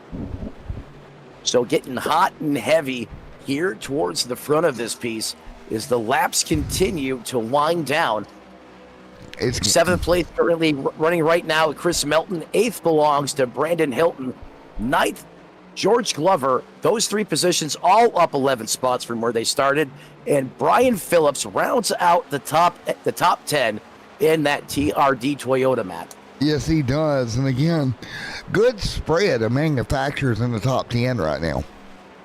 Yeah, I mean, from that standpoint, I mean, you don't have any complaints at all. I mean, you got a great mix. That's what NASCAR wants to see. Not always maybe what the fans want to see, but from that standpoint, I mean, you could ask for more there. Is everyone being represented well from that standpoint? As Kyle Heath continues to find mid-race magic here. And oh no, Owen Lax is starting to blink again. Owen with a little blink problems going on. But other than that, he's okay. So what you're saying is Kyle Heath is heathing it up right now? He's heathing it up right now, that's for certain. Well, I don't know if he was just saving earlier or if he's found something that's really working for his race car, because he definitely has more speed. He's picked it up a couple tenths from what I can see versus earlier on. And you can really see he's starting to get more comfortable with that race car as well, as he's starting to throw it in the corner a little bit harder as Owens comes back into play and makes contact with the fence there. A little plume of smoke from the 62. Not too much there. I don't think it hurt him too bad. Let's take a look at his night, though, who is sitting right now in that 2nd spot. Started 3rd here tonight, Pterodactyl. He's had a really good night. No, he's had a great night, and he's been consistently one of the best cars out there on the racetrack. You know, we heard him mention, you know, there may be a point in time in this race where he goes into conservation mode. Maybe that's what's going on with the 62 right now, is he's clearly backed it down a little bit but still holding strong here, well inside the top 5, having a great run, as you mentioned. Take a look at Aaron. Aaron right here started 12th tonight. He's moved his way all inside the top 5, bud, and continues to move forward. Yeah, here's another, great example. If, plate racing, or I'm sorry, tapered spacered racing isn't your thing, if you don't like the 1.5 miles, then Phoenix may be the best remedy to cure your season. And Aaron Braum making the best use of what he has in store in front of him, as he's currently up inside the top 5, having a great run in the 6. Yes, he is. And again, great to see Akers, of course. Excuse me. Zachary Compton, again, another one, started 11th, having a great run. He's running at 6th right now. Christopher Melton in 7th. Started 18th tonight, man. He's running inside the top 10. Yeah, Christopher Melton started way back in the next county. In fact, 7th, Chris Melton and George Glover, the same story for them, is they're up 11 and 12 positions respectively. Yep. Then, you see George back there from 20th. Brandon Hinton up from 19th. And Brian Phillips up from 17th. So the whole second half of the top 10 has really made some big gains here tonight. Yep, they have capitalized on others' woes or misfortunes. And then to continue on there, while they're having great runs, Matt, some others have had just disastrous performances tonight, whether if it's of their own doing or not, but some big names have put it on the hauler early. All right. 139 on the board. And caution. Oh, no. Oh, no, it's Hodgins. Hodgins and Lost and Lund had some kind of a debacle. Let's see what the confluffle would be. Well, the confluffle would be the back of that race car deciding it's going to spin out. I don't think it was fluffy, but we're going to find out. Yep, that car just decided to go right on around in circles, bud. Yep, he goes Flow Rider, and oh my goodness, he overcorrects it too. But the saving grace, he had enough speed scrubbed out of that machine. He didn't make it all the way up to the wall. Yep, there you go. So yet again, lap 140, we've got a yellow on the racetrack here at Phoenix Raceway. Here with Kyle Heath, currently our leader, 21 laps on this run. I don't think it's time for pit road quite yet. I don't think he'd want to burn another set of tires just yet. Well, do you or don't you? I guess if you're further on back and you want to hit an opportunity to see how your car performs in clean air, you could try some strategery here. Or perhaps you can put some fresh tires on your race car and see if you're able to drive to the front of this thing. But you're going to have to keep that in mind depending on how this thing shakes out later. So, Bud, you're going to find this hilarious as we come to pit road, but I'm going to fill the fans on it something. So I realized I'm broadcasting a race. I'm currently wearing the 4X game t-shirt that a certain other broadcast company sold that I bought off them. I just realized that. You have the OG 4X? I do. That's pretty cool. Yeah, I'm wearing it right now. Brand recognition, folks. Brand recognition. That's right. Sometimes that's what it's all about, is they're coming down literally everybody on pit road right now, is it becomes the hottest place in the race, in the joint, is multiple cars getting service on their race cars, everyone giving each other extra room on pit road now, as we see the 95 coming off of pit road as he's coming into his box. I apologize. Oh, you're fine. I thought we were further down. I thought so, a lot of too. the big names on pit road right now, Matt. You got Chris Akers, Winstead, Chris Melton coming in, George Glover. All these guys that have had these great runs from the back, all getting service on their race cars. The race off pit road now starts. Kyle Heath going to retain the lead. Owen Lax in his tracks. Aaron Braum, Chris Akers. And not much to change you're off after service on the race car is inside the top 5. And Kendall Paul likes to stay out to get a lap back here. He'll get a lap back. He's back from the dead? Yep, he's back. I thought he must have had a fast repair left in that 78. And you're just going to have to look over us, man. Guys, we're fighting the new update with iRacing. They changed a lot, and it's causing a, shall we say, kerfluffle in the iRacing world right now. Yep, we love the new updates and the changes, but sometimes there's a couple things that don't work as intended, and it takes a couple hot fixes and a patch or two to get it stabilized. It's just one of these times in the iRacing world where you just got to hold on and get through it, and everything will be right here in a couple days. There we go, man. We're going to get ready for the restart coming this time by. Green flag is out. We're underway. Kyle Heath back on the loud pedal, back clicking through the gearbox one more time. And Phoenix comes back to life once again. Winstead wastes no time, goes right to work on the 62 Lax. Yes, sir. 62 there, 144. Owen Lax there, Brandon Hinton, Brian Phillips right there. Here comes Austin Hunn. Jordan Parker back there as well. Parker. Yeah, Parker. In that 12th place position. Sorry, didn't mean to cut you off there, buddy. Oh, you're all good, buddy. Oh, we got another we one. got problems. Hey, I think he held on to it. It was the 45. He did hold on to it. Man, and I tell you what, and How did Prince hold on to that race car? I don't know, bro. Oh, he's hit something. Or a couple things. He's got some damage there on the quarter on the driver's side. A mild case of pug face on the front. But we continue to roll, and that car was bad out of shape. What a save by Prince. Okay, now my phone. Oh, Jesus. My phone started buzzing out. Okay, that was different. 146 on the board. Apparently, I've got an alarm for 10:46 at night on a Friday, on a Wednesday. I have no clue what that alarm's for, by the way. Make sure it's not a temperature warning. Nope, not a temperature warning. Kyle right there as well as Aaron. Chad holding on. Owen Lax right there. Oh, Chad tried to shove a nose where it don't belong. Yeah, you can say that about people in the world today. But it didn't fit. It had to back out of it. Yeah, he tried to insert his business in other people's foreign affairs there. You're absolutely right.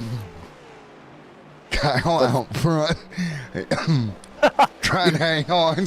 Oh, they high-five. Minor contact there between the 62 and the 6. Yeah, look at the block. Oh, big trouble. Owen Wax just got yeeted into the inside wall. That car is more than pug face. That car is cat faced. Oh, they just threw the Buster Bomb inside the chicken coop. As we are going to have some steamed up individuals after that one. Boys and girls, the general chat's going to be fun after this one. You know, maybe we should do a radioactive because if you're, that radio is pretty lively right now, and I get it 100%. How did we stay green there? I don't know, but unfortunately, Owen Lack's night that was looking so promising, now with a cat face front end coming to pit road. Yeah, Wilson off the pace, damage to that race car, and is going to have to take it pit side here for some damage control. All hope may be lost here depending on how long he is on pit road and how bad the damage is. Well, fireworks breaking out and erupting here tonight, just out of the blue. When you think all is settled and right with the world, there is big time commotion out there on the racetrack. Yeah, there's commotion in the ocean. Let's put it that way. Oh no. Kyle wins Melton, Compton, Chad there as well as Glover. Are you Are you referencing All for One there? I have no idea what I'm referencing. see, when the fiance says, "Why ain't you in bed at 5 o'clock in the morning?" I'm gonna look at her and say, "Your fault, Dunkin' Donuts." The official pre-race fuel of Extreme Sim TV. Yes, sir. As we continue to run, Aaron there as well, trying to hold on, trying to do everything possible, and or Billy Dog Coffee, whichever one I grab. Don't want to leave Billy Dog out here, Or both. or both. Or at the same time. Man, I've done that. So Brom's going to inherit the lead here after a big-time exchange and blows inside the top 5. Kyle Heath remains as one of the heavy hitters from earlier in the race, who has seemed to find some speed as we go. Now is poised, primed, turns up the excitometer right around that 6th car, who continues to carry the torch here, up 11 spots. But Matt, that gap continues to close as Heath hones in on the 6th. Yeah, and that's it. As you see, Aaron continuing to lead Kyle Heath right there as well. Owen Lax for an update, back on the racetrack, but that car about a half a second off the pace. Not what he had before, man. And it's one of those deals. It's racing. It happens. Yeah, that 62 is just not the same right now. But we may not have heard the last of Owen Lax here tonight. Sometimes you just get a sense for when you may see some repayment on the racetrack for certain things that happen. And my spidey senses are tingling right now, so we're going to have to keep an eye on that. As I believe we're getting ready here to approach another stage break, as the pits are now closed.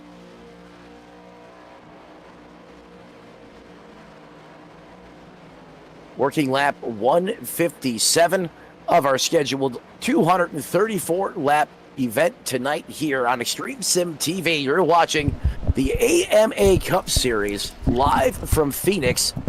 Aaron Brom continues to lead. Sorry about that, buddy. Mrs. Pterodactyl. Mrs. What am I called? T-Rex. Yes. Oh. Yes, showed up and she brought milkshake, so I had to open said milkshake. So now I've had coffee and milkshake, so this is going to be a great night. Aaron, I'm continuing to lead. I am highly jealous. I could really go for one of those right now. But the show must go on. Dear, go back to the store and get pterodactyl milkshake. Oh, the 13 caught a piece of the wall there. All right, Brian. Brian out front, milkshake for pterodactyl has been ordered. It'll be there in 10 days. And Aaron Brown continuing to eat right now. Well, it'll be extra melted by then, but still, it's the thought that counts as Heath hits the wall again. You think he is trying to run down the 6? I think he's tried everything but the kitchen sink. Yeah, it's about the only thing you really can't throw into this situation. But then again, I shouldn't say that because we've seen a lot of oddities tonight. Yeah, I wouldn't doubt that at all, man. 160 on the board at 234. Aaron there continuing to lead out front, getting at her. And again, like you said, he's trying to nose that car closer. As man, we've already burned 160 laps here tonight. We're getting down to it. Yeah, we're burning the midnight oil here, long and strong.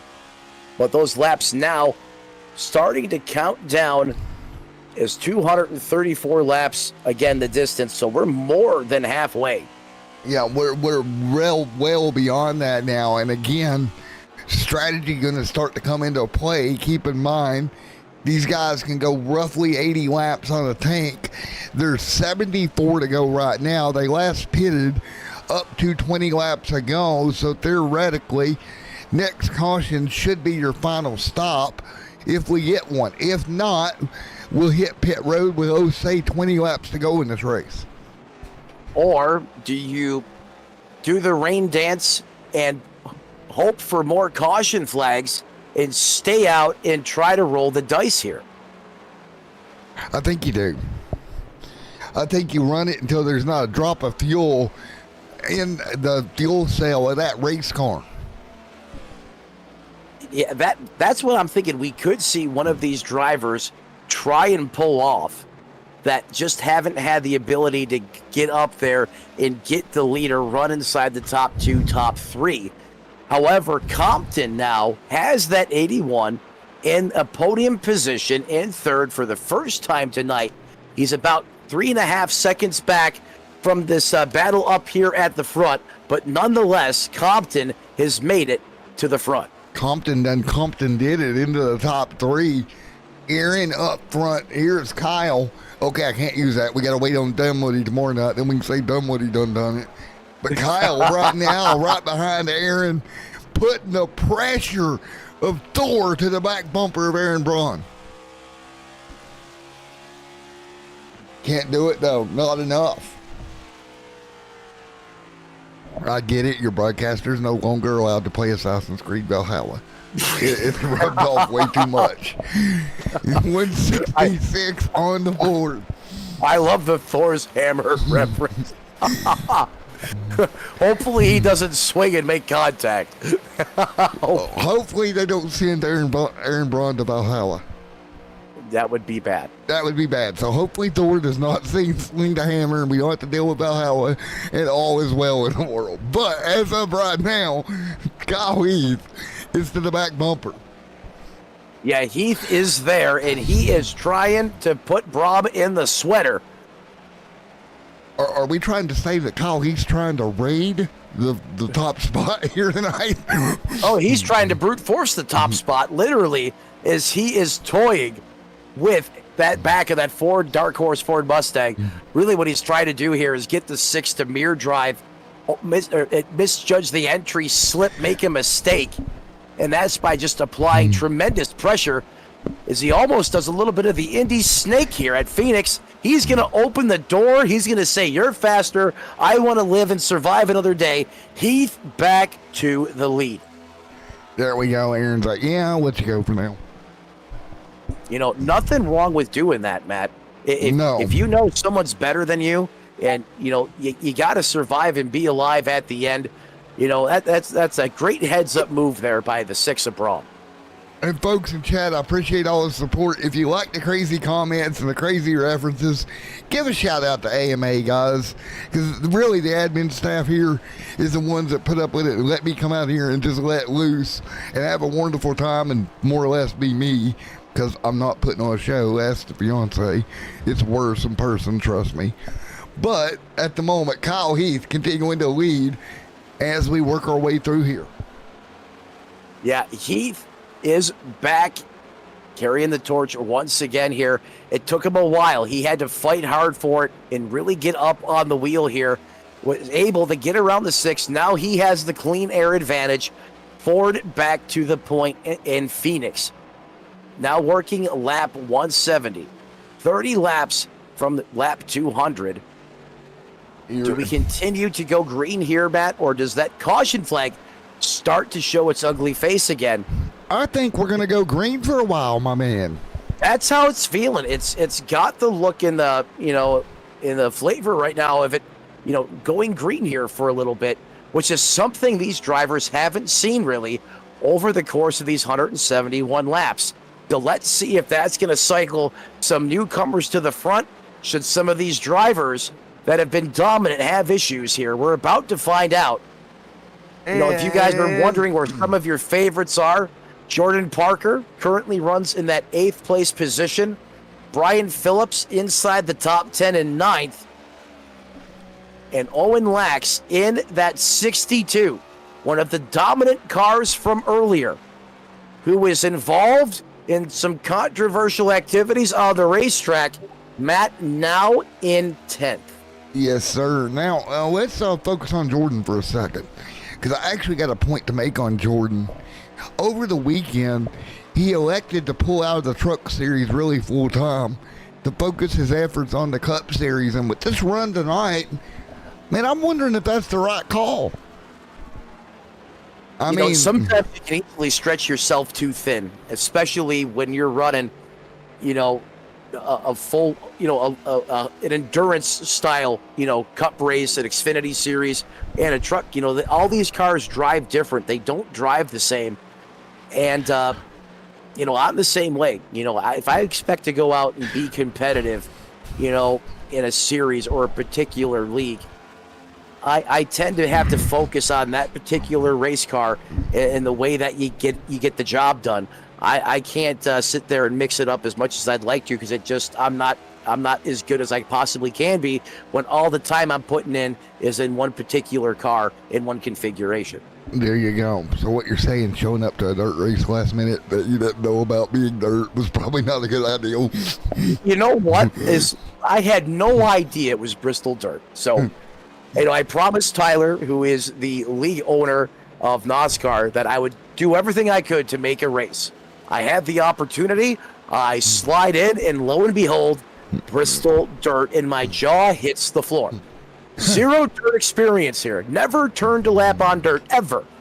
I qualify the car 13th out of 36 cars, which I thought was hilarious. And then Bristol things happened, and I got taken out by everything else on the racetrack that was literally shot at me out of a cannon. But I had a good time. For lulls, guys, for everybody in chat, for the lulls, if you want to go see something epic and great in the best way possible, being hilarious and actually really fun to call, go watch last night's Bristol Dirt race after the night's race. It was great. It was hilarious. I don't want to watch. It's still going to bring back very recent memories of what could have been for me in my first dirt start. Right now, Kyle Heath, Aaron Bryan, your top two. Zachary Compton in third. Chad Winstead in fourth. Christopher Melton in fifth. Austin Hunt in sixth. George Glover in seventh. Jordan Parker in eighth. Brian Phillips going to run ninth. Owen Lax in 10th. Michael Prince 11th. Chris Akers 12th. Kendall Paul 13th. Brendan Hinton there scored 14th out of this one. James Hodges, Michael Kirk going to be scored 15th. Nick Alford 17th. Dylan Thomas 18th. Kevin Fry 19th out. Zane Bailey 20th out right now. Matt Meekin 21st. 22nd Andrew Miller. Justin Osterman 23rd. Mrs. Pterodactyl 24th. And Mrs. T-Rex 25th. And that's the field as they run right now. As we're still in the heat of the moment and the Valley of the Sun. I want to thank everyone again for joining us here live on Extreme Sim TV. As Kyle Heath commands here late as we're quickly approaching lap 200. Aaron Brom continues to hold on to that second place position. Zachary Compton not gaining really any ground, but not losing any either. However, Winstead in fourth has been a couple tenths or a couple hundredths quicker a lap than Compton, but not far, close enough for that difference is going to make much of a gain for Winston as he runs in fourth. Probably looking for a caution flag here. Another opportunity to bottle this field back up as it's hot and heavy at the front. Melton there battling with Austin for fifth. Good side-by-side battle. And Melton will fall to sixth. There's only one question I got for you, Pterodactyl. I want to know where the Mrs. Pterodactyl and Mrs. T-Rex here, which backup cars they stole out of whose trailer? Well, I don't think you want the other Pterodactyl in any backup car. Unless you're putting it in a full-blown, school bus derby race. Because that thing will be tore up by the time it even hits the pavement. And folks, this is how you lose broadcasters, because we get beat up by our significant others. Well, the good news is, we'll get back to the good news later. I'm probably going to insert my foot and mouth here. Kyle, he's continuing to lead Aaron right there as well, 1.4 back. Hey, at least we're both in the same boat together, bud. Yeah, it's getting hot and heavy, the bad kind here, really quick in the broadcast booth. Austin back there in fifth. Chad Winstead in fourth. right now, as well as Zachary Compton, Jordan Parker back there hanging on. Jordan again inside the top 8. Ryan Phillips, and I know Owen Lax is going to be disappointed, right? Because he got that incident, but still top 10. Good point. We are more strung out than a methadone clinic throughout this field right now. I mean, the most we've seen probably in any competition thus far throughout the course of this season here is everyone's kind of, on a Sunday drive just cruising, but it's a great way to make sure, or at least mitigate any, further damage to your race car and save it for when it counts here near the end. Did I hurt you? I killed that one. I killed the bird. As Matt is out of his chair, in the floor, in the fetal position, we're going to give him a moment to recatch his breath, fill up his coffee. That was the best one of the year. Oh, golly, leads. Oh, boy. Golly. I don't know where it came from. That was a good one. Oh, it's just kind of continues to lead. Somebody in chat, please clip that. Oh. Oh, jeez. Oh, jeez. No. Compton to third. 187 on the board.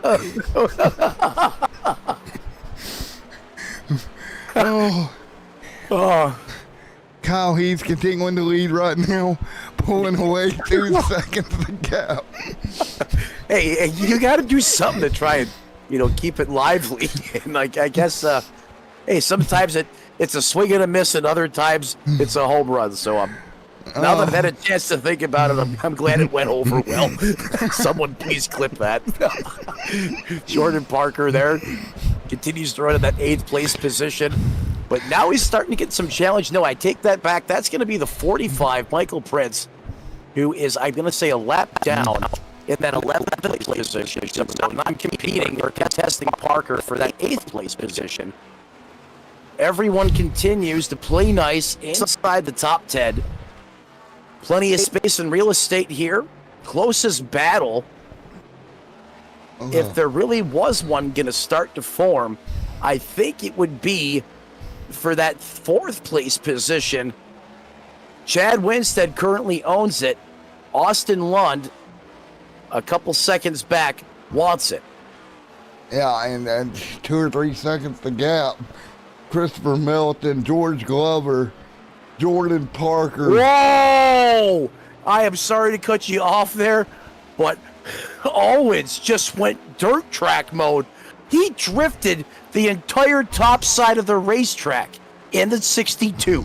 Jesus. I can't believe what I just seen. How bad do you want to get back to the front? I don't know if it's possible to queue up that replay, but that was absolutely wild. Let's see if they called it here. I'm trying to get to it. Let's see if we can. All right, let's see if we can grab it here. And back straightaway. Back straightaway. Coming into the corner, and he literally drifted the Kyle Larson line. Didn't hit anything. All right, let's see if we can figure this out here. We will get it, that is for sure. Take a look here. It's down the back straightaway here, and not that lap. Yeah, I'm still looking, buddy. I know you're probably hunting for it, and I'm trying to give you something good here to cover while things are kind of calmed down. And that's the one bad thing about, technology. When one person's the lead producer, it's hard for me to give you certain clips and images to put into the broadcast in real time. You have to hope that all the software allows you to, find it. You didn't catch it. Wow. And sometimes it doesn't, but that was one heck of a save, a drift. So that means that he went sideways, drifted around the corner fast enough that my software didn't detect that he slowed down. Think about that. It's incredible. I mean, I thought I was looking at a drift competition. He had everything going but the tire smoke. Oh man! And If he had a little more angle in it, it would have been though. And we're starting to near what will be green but flag stops here. At most 20 laps from now, we got one car already on pit road, getting that late race tire and fuel. Yeah, that's going to be the 95 of Hun trying to catch the field sleeping perhaps and put those 4 Dr. Feelgoods to good use and try to pick the pace up here and be able to use those fresh tires to leapfrog his position on the racetrack when the others come down to pit. But he needs them to stay out as long as possible for this to really play out for his, to his advantage, or to maximize and capitalize off of this move. Kyle Heath continuing to lead. Aaron Brom there. Zachary Compton, Chad Winstead. And we do have a clip. Thank you. Zachary Compton. Here's from Mountain right there as well. Austin, Jordan Parker right there in the mix. There's Jordan to pit road. I can already feel the meeting. First thing in the morning. Oh, I thought it was great. I can done feel a t-shirt.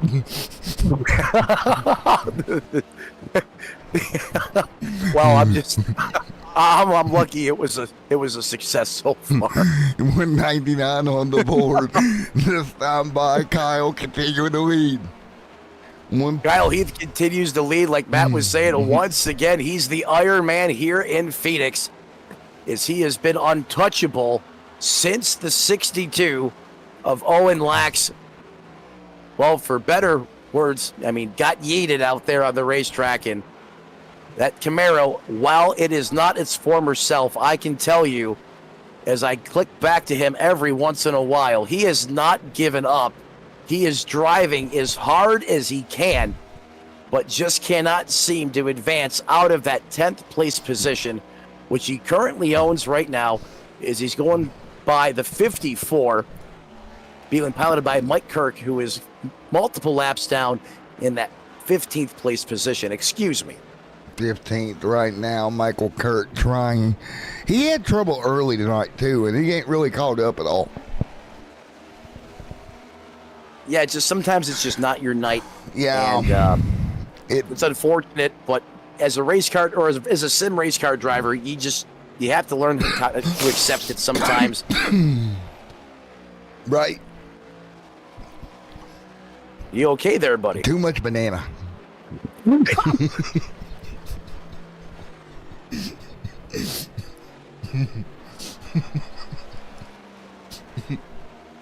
He's continuing to lead. Aaron there as well behind him. Chad Winstead in the mix. As they continue to run to a 1 on the board.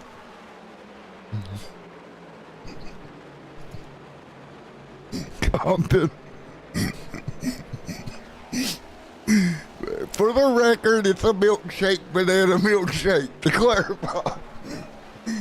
Kyle Heath continuing to lead right now, 33 to go. He just head out to me. I can't breathe. Oh, 33, 31 to go this time by. Oh. 33 to 1 to go. 28.50 last time by for the leader of Heath, compared to his best lap of a 27.31. So there is some substantial tire fall off there, over a second. So obviously some of these drivers here that have tried to sneak down pit road here a little early are going to have an advantage. Do we continue to stay green so they can maximize it and capitalize? As everything continues to be nice and easy here through the later runnings of this race. A couple guys still using the dog leg here, taking it down to the flats, including Chad Winstead, who is basically entrenched himself at this point in that 3rd place position. Yes, sir. Like in that Mark Martin type paint scheme on the 60. Instead of Valvoline, it says Winstead. Nicely done. Oh, 2:05 on the board, folks. 30 to go. What a night it's been. Heath out front dominating. Oh, no. No, don't tell me she clipped that, too. Good. You get clipped. Kyle continuing to lead right now. I'm curious what some of the people in the YouTube chat, think about the how this race is going to unfold here as we're now past the 200 mark. Do they think if this thing is going to continue to stay lean and green right now, or are we going to have a late race caution and pack everyone back up and have a surprise shocker or, someone that we didn't anticipate potentially winning coming up here and stealing this one? Because right now, this is what it would take to really, shake things up. As, like I said, we have a lot of space in between the cars right now out there. Aaron Braub runs at that second place position. Winstead, not seeing a lot of changes in the lap times really either. They're pretty close. Yeah. Heath last time by at 27:31. Braum at 27:38. Fastest car inside the top 10, I believe, is Winstead, who is still in that low 27-second bracket, 27:29 last time at the line. Yeah, Kendall Paul right here picked up a spot over Michael, moving him back to 12th. It should be, theoretically, for most of these cars, about 10 laps away from their final green flag stop on the evening here in Phoenix. I about said Thunder Valley. That's next week. Yes, it is. Wrong racetrack, but again, about 10 away. And one positive side about chat, I ain't seen anybody in chat talk about how bad the broadcasters are, so that's good. We're keeping them entertained at least. Kyle Heath continues to lead. Yeah, we're like the Dumb and Dumber of the broadcast side of Simracing. Just think we've still got about 35 weeks or so, or 30 weeks to go here. What will we come up with by then? Got to be here to find out. If that's what retains you, so be it. I'll own it. I will own it, sir. As we're 2-10 on the board, but 25 to go. It's been a fun night, man. And just like that, the caution flies. Somebody needs to get on the radio and calm down Kyle Heath, because he is probably hotter than a Cleveland steamer right now. Yeah. That caution flag is out. Or was it a Stanley? Stanley steamer. I'm sorry. Stanley steamer right now. Remember that car from back in the day was piloted by Elliott Sadler. Oh God. Owen Wax just lost it. But the worst news is Kimmy's in chat, so she's heard everything. Yay! Who lost it? Owen Wax did. In the 62. Well, I'm glad he still has a sense of humor after what happened to him out there. Oh, yeah, he just went in the corner and the car went kaboop.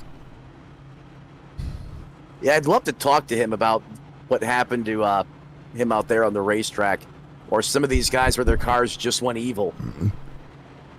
As he now has a sight on his pits, and that's the last thing he wanted to see was that caution flag. If I was a betting man, because now you just took the hornet's nest, threw them all back in the hen house, and it's gonna be a swarm here before all is said and done. You can guarantee it.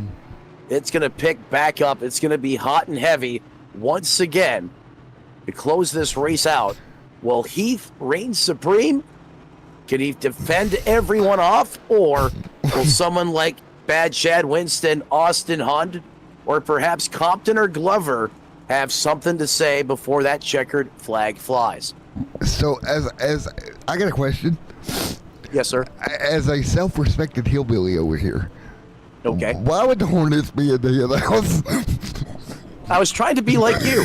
Yes, but I'm trying to envision the Hornets in the hen house and all the chickens running around in the hen house trying to get away from the Hornets. It could happen. It could happen as we got cars still getting ready to come down pit road. No, actually, it does happen. When I was growing up, my neighbor next door, for some reason, had had a lot of chickens, and he had a chicken coop and goats and all kinds of other stuff, which was kind of odd for the area I live. But hey, it was their thing, so it worked. But anyways, anytime you went in that thing, you always got dive bombed by hornets in the summertime in the chicken coop. So, as There odd you as go. it sounds, it actually did happen. It happened. You heard it here first. Coming to 214 on the board. Everybody should grab fuel and tires. Kyle Heath did. So did Chad Winstead, George Glover. So now we got a mono drag race here with everybody on fresh tires tonight. Folks, Yeah, Go ahead. Go ahead. No, I was going to play off of what you were saying. Everyone now on fresh Goodyear Eagles. Not many laps remain. We're almost getting to that 15 laps to go here. We'll be within that territory when we go back to green. Actually, excuse me, lights are out on the pace car, but we're going to be close. We're getting within that window where you could basically let her rip tater chip and still have tire left at the finish. So I think save is completely out the window. It is a full-blown don't lift until you see God or the checkered flag moment as we get set, ready to go here, perhaps for the final time. Cinder Bud, as we get ready to go back to green, everybody in chat, we got 15, 16, 17 watching. If you like what you're seeing, if you're entertained, don't forget to hit that like button for us. Let us know you like what you see here on Extreme Sim TV each and every Wednesday, Thursday, and Friday for AMA, NASCAR on Tuesday, and more. We're racing again at Phoenix for the Geico Restart Box. Oh, weapons out and guard is up as we've unleashed mayhem here from the Valley of the Sun. Kyle Heath wastes no time putting that pedal to the metal, clicking through the gearbox and trying to get away as fast as he can. He's going to get some help, but big time people are doing the Indy Snake hard down the backstretch. Not sure what that was about, perhaps trying to avoid an incident, as Heath really strings out his lead here. Now over 9/10 of a second. Heath picks it up. It was Chad Winstead last time by down the back straightaway. Bounced that Winstead machine off the outside wall, but kept it rolling. Now Aaron back to second here tonight. Oh, Aaron back to second, and Compton slideways off the corner as he's still able to keep the momentum, and he closes in now on the back of that 60 machine. He's going to cut it down to the flatlands, going to try and take advantage as they're still side by side, door to door. All right, Heath out front having a run as they're door to door behind him.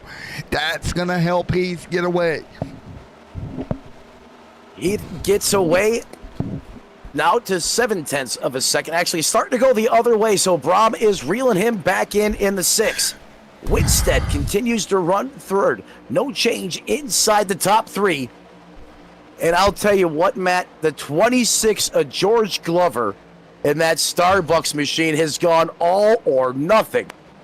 He just sent it in there like grandma's business after church on Sunday. I don't think he lifted in that Dark Horse Mustang. He is getting good in the neighborhood right now, trying to capitalize and get all he can as he sits in 5th. Trying to get everything possible out of that 26 machine. But we're down to 15 circuits remaining, this time by in Phoenix. 15 laps to go. Now is the time. Set the dial to kill. Pull those belts a little bit tighter and see what you can get out there on the racetrack. Is now working lap 219. Couple drivers taking it to the high side or to that second lane, if you will, including Glover Compton. Kyle Heath continues to pull away a little bit each and every lap. Last time by 27:44 to Brahms 27:45. It's close, but still an advantage to Heath. That's why you see that margin steadily building. Chad Winstead right there in the mix. In fact, he was the fastest car inside the top 3 with a 27:39 that time by. The difference is Heath is over, a second and a quarter back from the lead with only 15 laps to go. Only 15 to go. Now 14, Heath again checking out, trying to get that car to rotate and get away from one Aaron Braun, who is trying his best to run that car down with just 13 laps to go tonight. Yeah, I think I'm actually starting to see a little bit of orange glow from some of these brake rotors at times, as they are probably using the binders more now than they have at any point in time tonight. But still, that separation, that gap just does not seem to be easy to overcome right now, as the lap times are so close. And it seems like some of these cars are getting tight. Once they get within striking distance, that the arrow on that race car is being affected, and they're starting to get tight and plow as they go to make a move. Yes, sir. That car gets tight. You see Aaron trying to get there. You're to the point, once he gets to a certain distance away, that car gets in the wake of the diffuser of the car in front of him. And at that point, that thing just gets so tight and hard to rotate. Yeah, and you'll take your tires to the cheese grater trying to, make a pass like that. And that's exactly what the driver in front of you hopes you do. So what do you have to do here, Matt? You got to find another line to try and have that same speed to make that pass. And hopefully that guy you're battling doesn't throw a late block on you. Hopefully he doesn't, and you got to plan out your moves 20 steps ahead of time here. You can't make a blind move, because if you do that, that's a good way to get caught out, get into trouble here. You really got to think every movement through. As you see Winstead closing last time by, fastest car on the racetrack. Winstead cruising on Braun. Yeah, Winstead is bringing the herd to the front at 27.53. He and Kyle Heath just about mirroring each other. That time, the advantage went to Heath, but not by a lot. Man, oh man. What happens if we get a late race yellow here? I hate to say that, but we know they've got another set of tires in pit road. No tire gets unused. I guess that would be what was happening, because it could be a sit and duck situation, right? This could be this could unfold if we get another caution here, where if Heath was to stay out, everyone else is just going to do the opposite of what he does. Yeah. That would be one way to go up there and rob a win from the 13. So, he's already, gotten the business end of a caution flag here late that kind of threw a monkey wrench into his plans, but he was able to stay out there with just raw speed and talent and maintain the lead. I don't think he wants to see one now, because regardless of what he does, everyone else would do the opposite.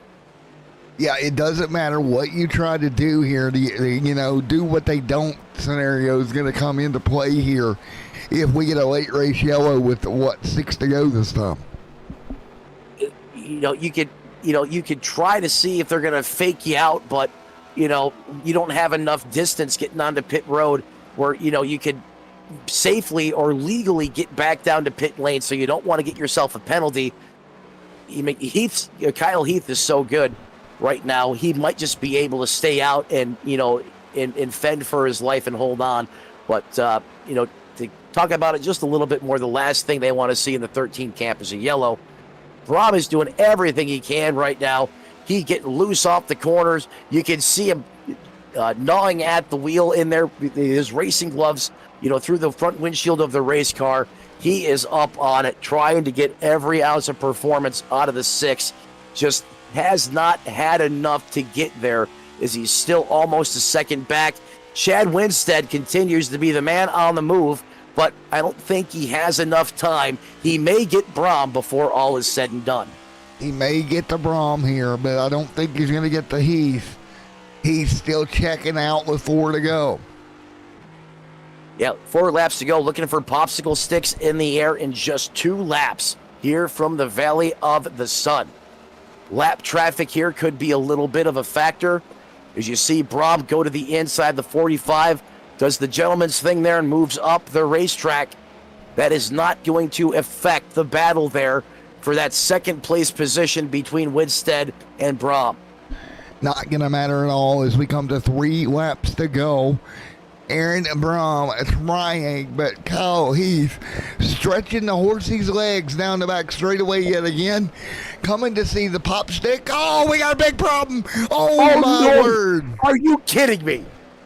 Zachary Compton just got kicked out of Compton. Compton got sent to the cleaners, and caution is on the racetrack. We're going to need like a psychologist down there in the 13's pit. Oh. I can't believe this. We have ourselves a green-white checkered from Phoenix. The broadcaster's curse is real.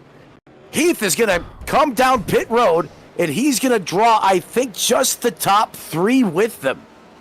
Everyone else on the lead lap is going to stay out. And it was Michael who lost the car, spun right around in front of the pack. Nowhere for cars to go. And there you go. That will bring your late race yellow out as that car stepped out back up the hill and nowhere for the 81 to go. Just right into the door. And boys, this is going to get wild. Yep, well now these drivers here pass the pressure over to their pit crews as they come in for literally a last-minute money stop here for the top 3 as the 13 down and away. But, as I mentioned, not all lead lap cars came down pit road with the 13 of Heath. This is going to cycle the 95 of Austin Lund to P1. Aaron going to wind up second. He took 2. I can tell that by his pit stop time. 9.2 seconds. That's 2 tires. Then you've got Kyle in 3rd and Chad Winstead in 4th. So a huge salt shaker effect here on a late race self-spin to throw. Well, The one thing that Kyle Heath didn't want to see in the air in Phoenix. What does Kyle Heath have to do to catch a break this race? As it might not be all said and done. This could be setting up and priming us for going all the way. And when I say that, I'm talking about into overtime and maxing out the green-white checkered attempts. As we are now virtually on the cusp of going the scheduled race distance. Right, we will not get back to a natural finish as the caution still in the air and lights are still on the pace car. To steal your saying, man, I can feel it in the air tonight. Because what I think's going to happen, we'll spin City out of Austin. And that is not going to be good. And we got that wide open back straightaway dog leg for these guys to fan out like the wings of a pterodactyl down the back front straightaway here. I love it. Well, don't be flying on my wings because you might crash and burn. 10-4. I probably would have put it in the fence by now if I was out here looking at how ugly these cars can be at times tonight. But not the case for the rest of these competitors who have survived and are alive. Oh, however, got a brand new first-time leader tonight as we are now 1 lap from the scheduled distance. Lights out on the pace car. Is this going to be a 1-lap dash for the win? No, it'll be a green-white checkered. It's still going to force it into I'm not seeing that notification. Hopefully that's just a scoring error on my end. Yeah, I'm showing 3 to go. Or 2 Okay, to go. good to go. I am not, but that's okay. That's what friends are for. Coming through on the drone cam pit, everyone. Pucker up because this is going to be big. Everybody catch your breath. We are racing at Phoenix. Hail Mary, full of grace. Let these boys light up this place one more time. Green flag back in the air. And here goes Winstead right to work as he tried to slipstream the 13, but Heath was ready for it and got a great drive on that restart in that ZL1 Camaro. Austin Lund continues to lead here and hold off the Fury, which is right at his back door. Here we go through 3 and 4. Look at them side by side. That's going to hurt them. 1 to go for Austin. 20 some lap older tires. Austin into 1 and 2. He's got to nail it. Here comes Heath. Heath trying to get there. This is going to be a final corner showdown. Oh my God. Oh, Heath Final corner sideways. showdown. They're all sideways. Heath Oh, around. Here it's comes a wham. Brian. Wham, bam, thank you, Stan in the back. Is multiple cars wrecked, and the 95 is going to play Houdini and come up and steal one in the Valley of the Sun. Austin Hunt. And Kyle Congrats. Heath is going to go from maybe winning this race to P7. I said he better have a counselor or somebody in the pits for him to talk to after this race, because I would be a mess. Austin, what a strategy. What a miracle. 21 lap older tires holds the field at bay to go to victory lane in Phoenix. Wow. This is why we always say, Matt, it's never over till it's over. What a strategy out of Austin. What I did What a way not to think cap. that would work. I didn't think it would work either. All right. I mean, that was a Talladega style scenario, and you lead basically no laps at all in the regular scheduled competition.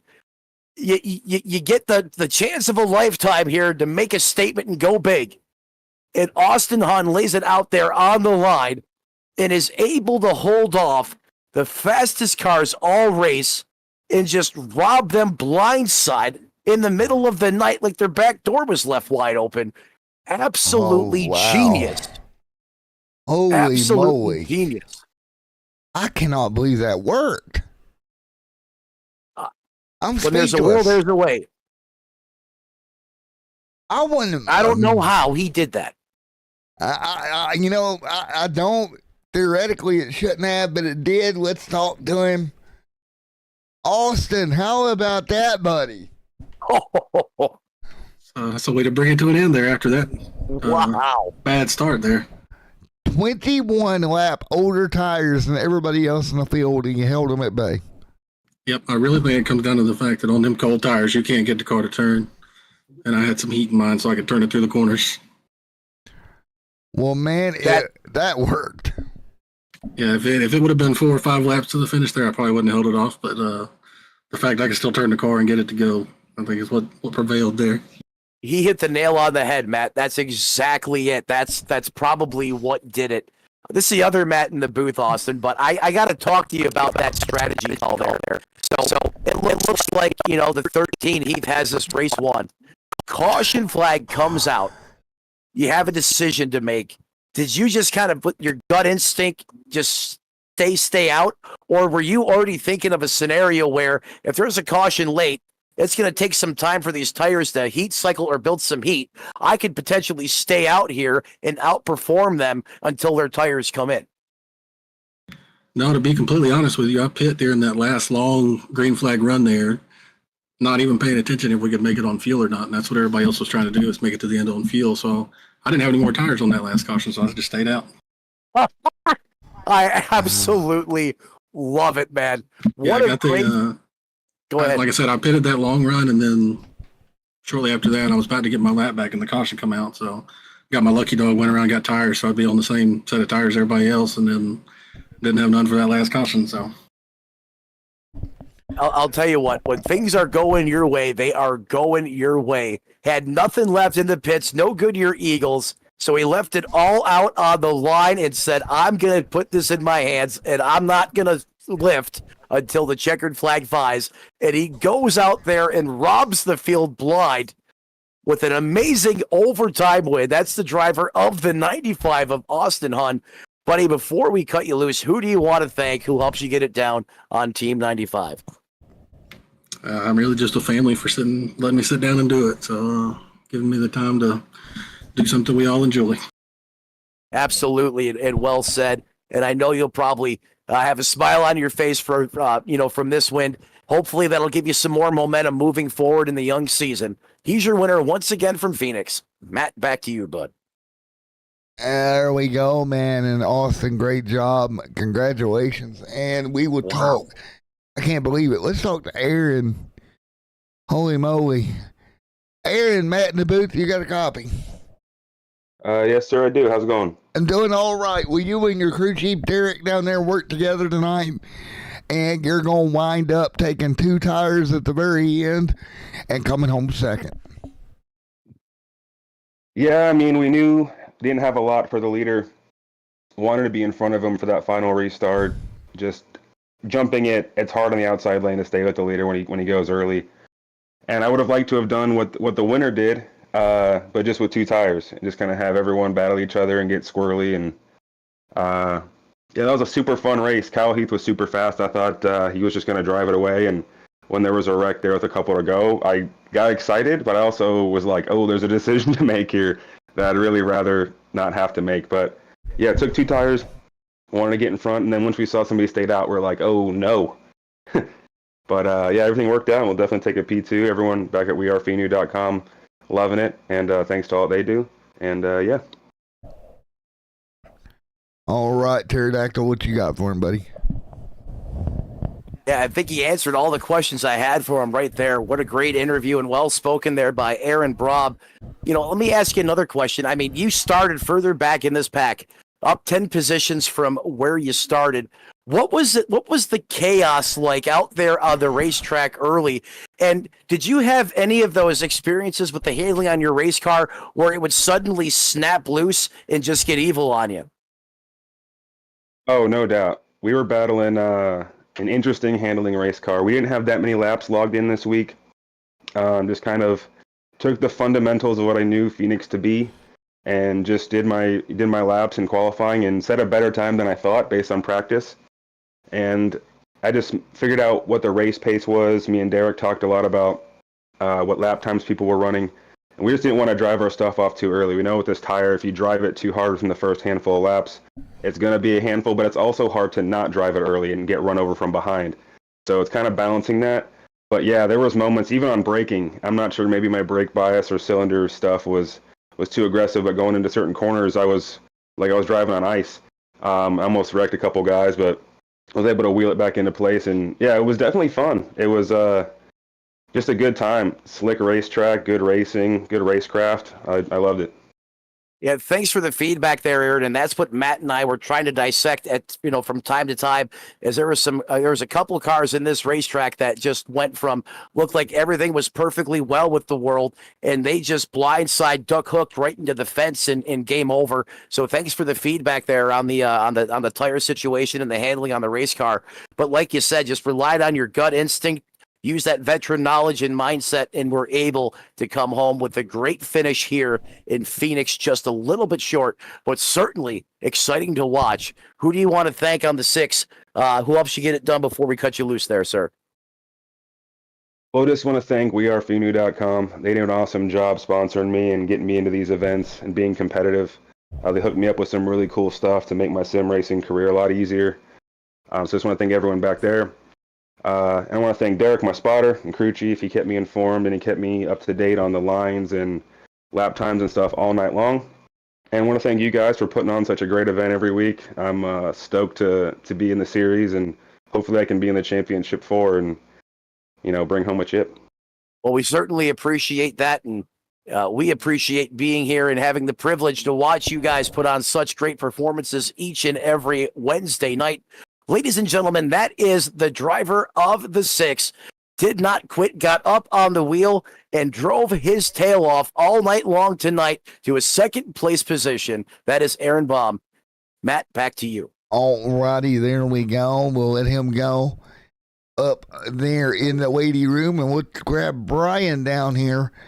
Brian Phillips, Matt in the booth, got a copy. Here, you got me? I got you, man. We're going to wind up 3rd here tonight, man. Yeah, just try to stay out of trouble. They worked out to be there at the end, avoided most of the carnage. Hey, that's sometimes all you got to do, right? Just avoid everything. Yeah, I mean, I was just happy to run consistent lap times and not be spinning out going through the dog leg. Seemed like in practice I was losing it every time I'd hit that dog leg. So just changed up the line a little bit and try to keep it clean. Well, there you go. You did a beautiful job doing just that. Wound out with a top 3. Pterodactyl, you got anything for him? Hey, Brian, my other Matt up in the booth. I mean, you started basically in another county here tonight. You know, you started further back in the field. You mentioned practice, just your car was not gelling with the way you wanted it to drive. That dog leg was giving you a hard time. You know, what type of adjustments do you make to your racing line? What can you do with this next gen car that helps it perform, you know, from being wicked loose like that to being so consistent over the long run here tonight? Well, I don't know if where everyone shifts or how everyone shifts that drives Phoenix, but I was hitting the rev limiter just about the time that I hit the dog leg, and I think that's what was causing me to go loose, was trying to hit the shift and duck down onto the apron. So I just stopped hitting the apron and focused on just keeping it straight through the dog leg while I made the shift. Yeah, that's a good point. I've never actually had that happen to me here, but I bet that has to change the trajectory and just the weight distribution on the car when it goes from pulling to on the limiter. So perhaps that indeed there was the culprit. But yeah, nonetheless, you found a way to compensate for it. You know, you mentioned the storm out there on the racetrack. I mean, what was that like trying to pilot through and so many times? But yet here you are with virtually one of the best looking cars out there in the field at the end of this thing. Yeah, I mean, I think a lot of it has to do with just keeping the left foot over the brake pedal and being ready for anything to happen at any time. Yeah, you certainly were heads up out there on the racetrack, as it could have been ugly for you, but you survived the storm. You come home third. Any sponsors, anybody you want to thank before we cut you loose? No, I don't have any actual sponsors or anything, and my wife does my paints for me. And Quick Trip's the local Wisconsin gas station convenience store of choice, and so I just like driving with them on the car. Well, there you go, ladies and gentlemen, all about family and friends up in Wisconsin, thanking the people that help him the most with his iRacing campaign. Comes home third. That's the driver of the 89, Brian Phillips. And Matt, that wraps up our interview from the top 3, which caps off an absolutely wild race at Phoenix. I did not see this coming. I didn't either, man. What a night it was. Thank you to each and every one of you that came out here tonight. We saw an absolute showdown. Thank you, everyone. And we'll get ready to head over to Thunder Valley next Wednesday. From Matt here in the booth, thank you for coming out. From the Pterodactyl, the other Matt, thanks for coming out as well. Thanks for watching the stream. We'll go to Bristol in a week's time. Until then, everyone stay safe. Have a great night. Oh.